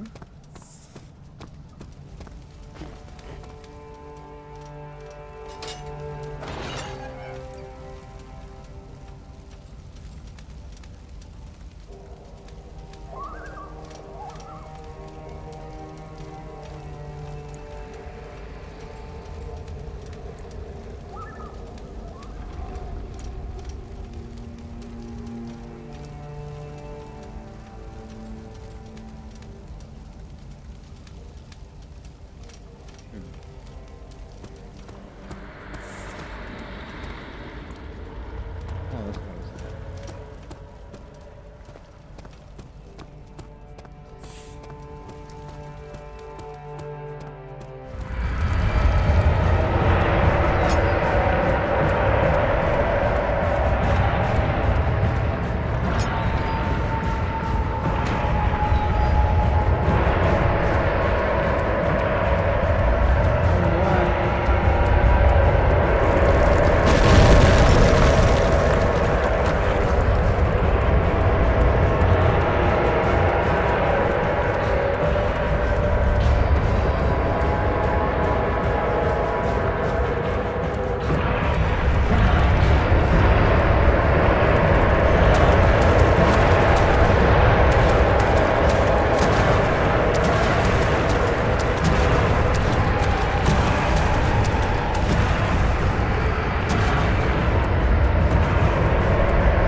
Of August, 1839. Tonight, we will unlock the power of the orb and ultimately banish the shadow hunting me. I feel it closing in on me and I fear for my life more than ever. Just outside Altstadt lies a small settlement where Zimmerman, a dairy farmer, lives with his wife and 3 children.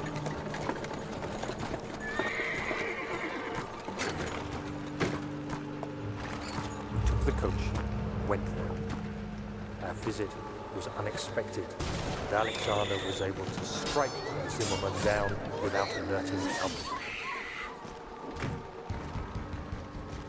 As he went to take care of the farmhands, I began to look for the children.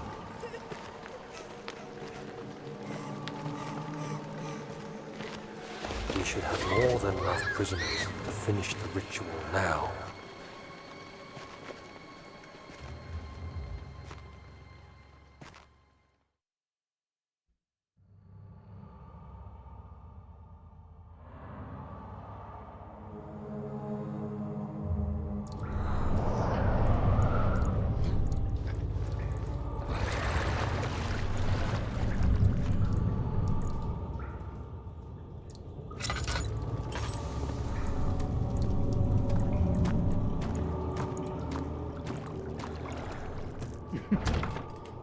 Yeah, babe, ring. Ring now.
I thought I'd lost you. The castle trembled and I could hear the chancel collapse. The laboratory might be accessible now.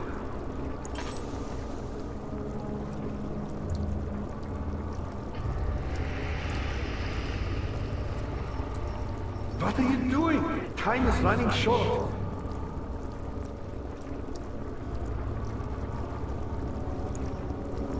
You're a good boy, Daniel, and I appreciate your company. But I believe you have more important...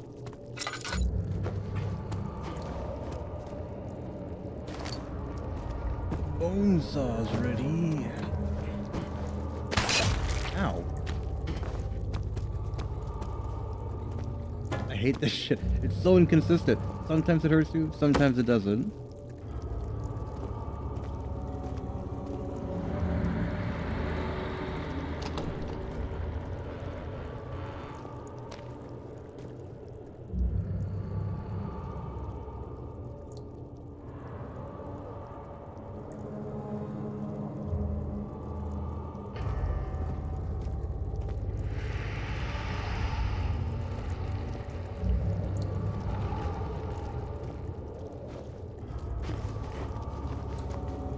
You should hurry, Daniel. No time for sitting around.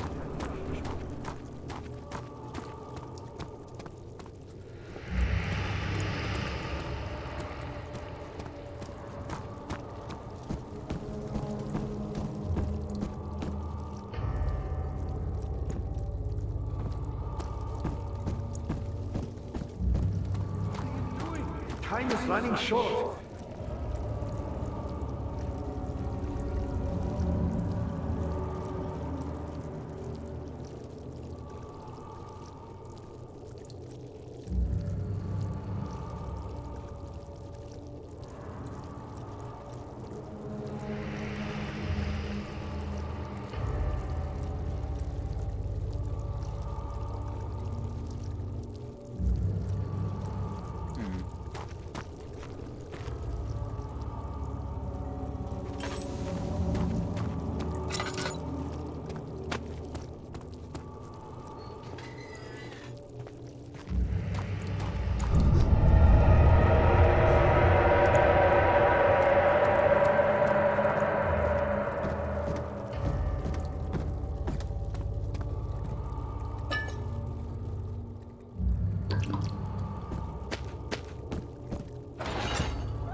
You're a good boy, Daniel.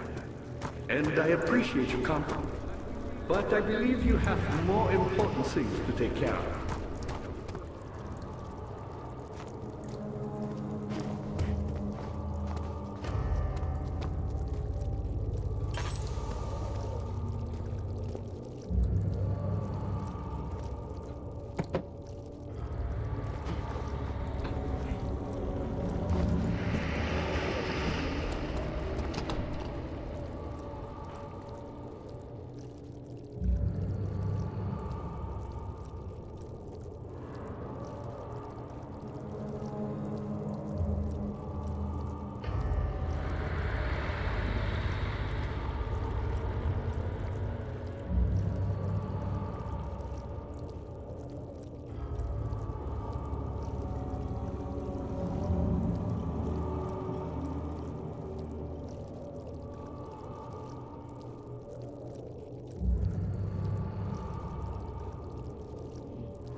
What are you doing? Time is running short.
Pay attention.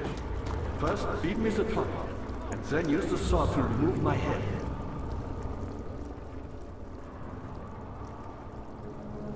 As the tonic begins to work. Quickly! Off with the head!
You know what I'm saying? Like, this isn't scary, right? I just can't do anything about this guy until he comes down here. Or despawns.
August 1839. It's not fair. I'm not to blame. I've been manipulated by that demon. He played my guilty conscience and duped me into facing the shadow alone. That vile, conspiring man. He expects me to meet my death as he steals power beyond imagination? Alexander, I will kill you for what you have done. If only the shadow had caught me in London or Algeria, I wouldn't have to suffer this humiliation. You made me a murderer. A monster. And now, I merely await my death. I am too weak to press on. I can hardly stand as my knees fail me. I cannot see as my eyes are dressed in tears. I am as broken as the men I've tortured. If only I could wipe my fear away, as we did with them.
I was wondering if you were going to show up.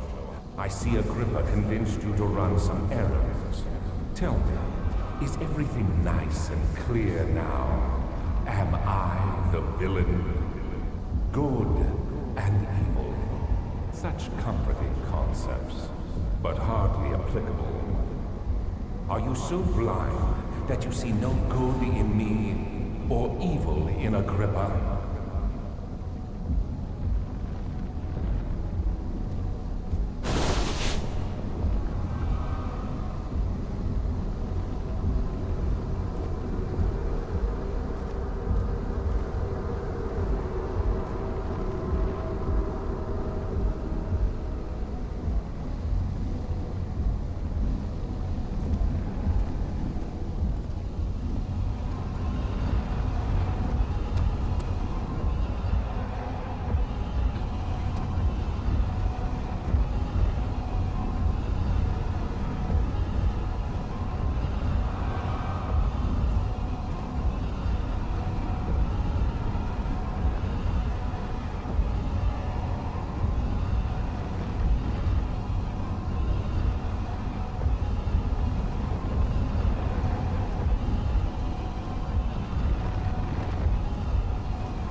I can finally return home.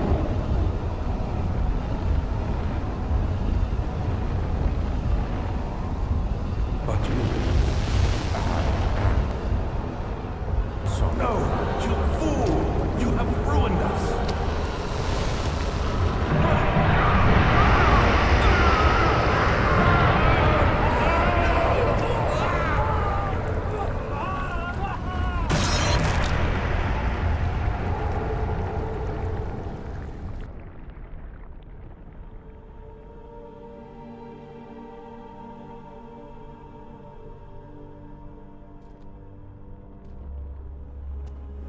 There he is.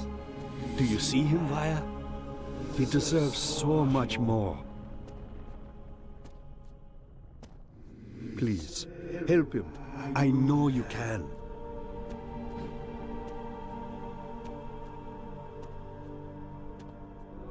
Don't worry, Daniel. It will be all right.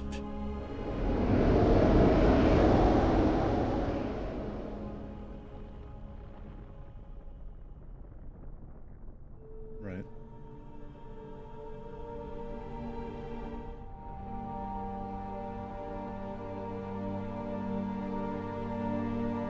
Okay. Yeah, so that was Amnesia the Dark Descent. I don't know if there's in-game stuff here. It's the end. I know there's a bunch of different endings, so if you see on the bottom here, I don't know if my cursor shows up. It does not. See those numbers, like ODN314? So if you beat the game and get the different endings, you can unlock a file in your on your actual computer. It gives you a bunch of other stuff, but I ain't doing that nonsense.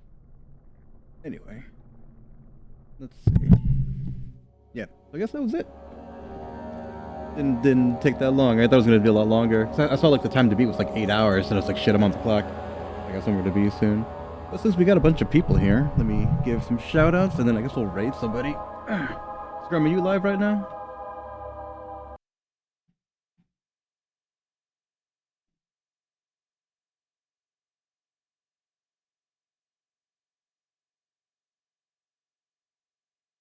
I can be, yeah. I mean, hop on there, Scrum, and I'll raid you. Just pretend to act surprised when it happens. But while that's happening, let me go to my ending soon screen.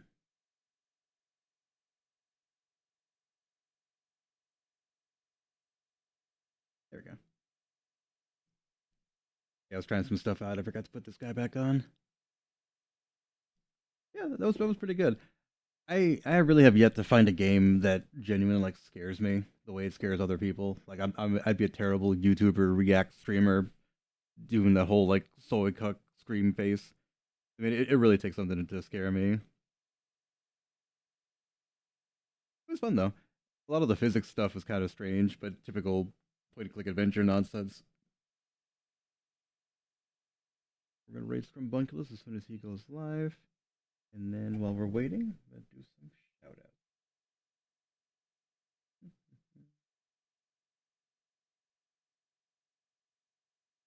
See what Scrumbunculus has been up to, as a matter of fact.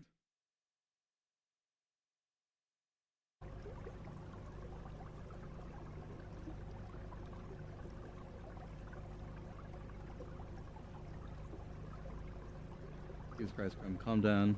This is too fucking high octane of a clip.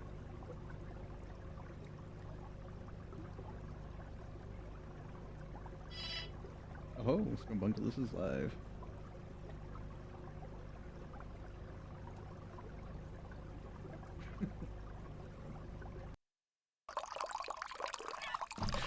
From one water clip to another, god damn it.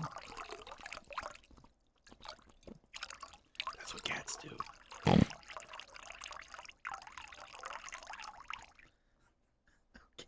Well, man. I'm done. I'm done. Stupid.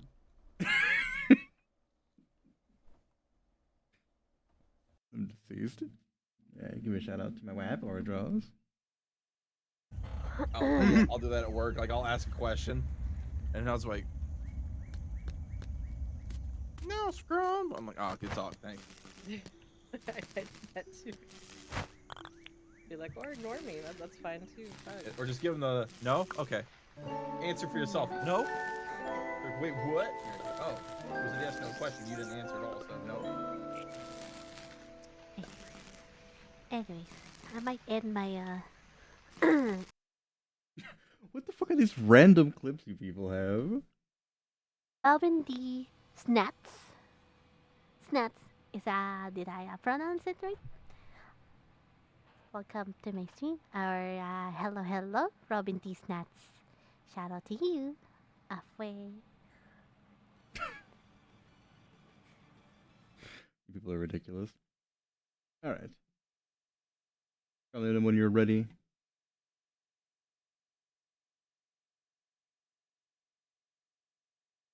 James wasn't here, but I'll give her a clip. Let's see. Hopefully she can give me some gold here. What the fuck? Show you how to park.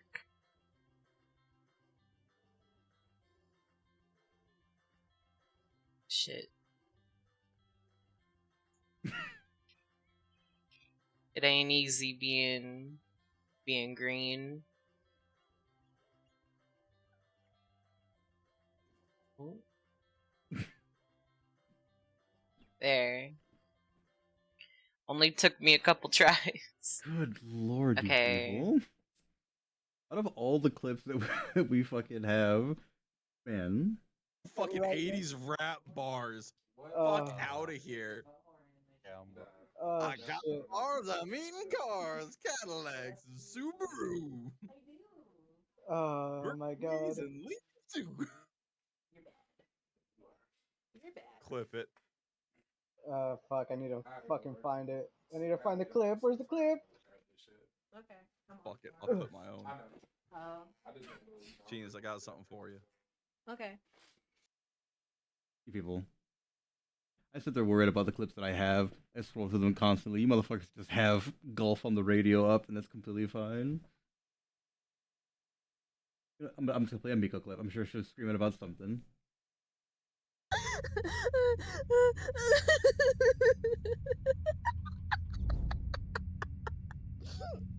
Press F. Wait. I can't full screen. The golden egg is a virtual world created from the memories and actions of a what? Also analyze what he's afraid of in order to use it in the future. The next stage is I can't read. How do I full screen? Oh, there. You know what? I don't care. I'm rating Scrub right now. What the hell is wrong with you people?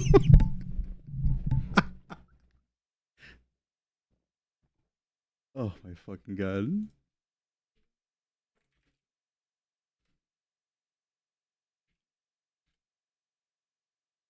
Christ almighty, man. Okay, good. The raid has been started. So all of you on desktop, go to the URL, remove the referral portion of the URL, give them credit for the views. Those of you on mobile, refresh the page, give them credit for the views. Scrum is a good friend of ours. Be polite, be kind, be respectful, represent me when you're out there. I'm a Valid Paladin. Nobody was here with me today except for you guys, so I will see you guys next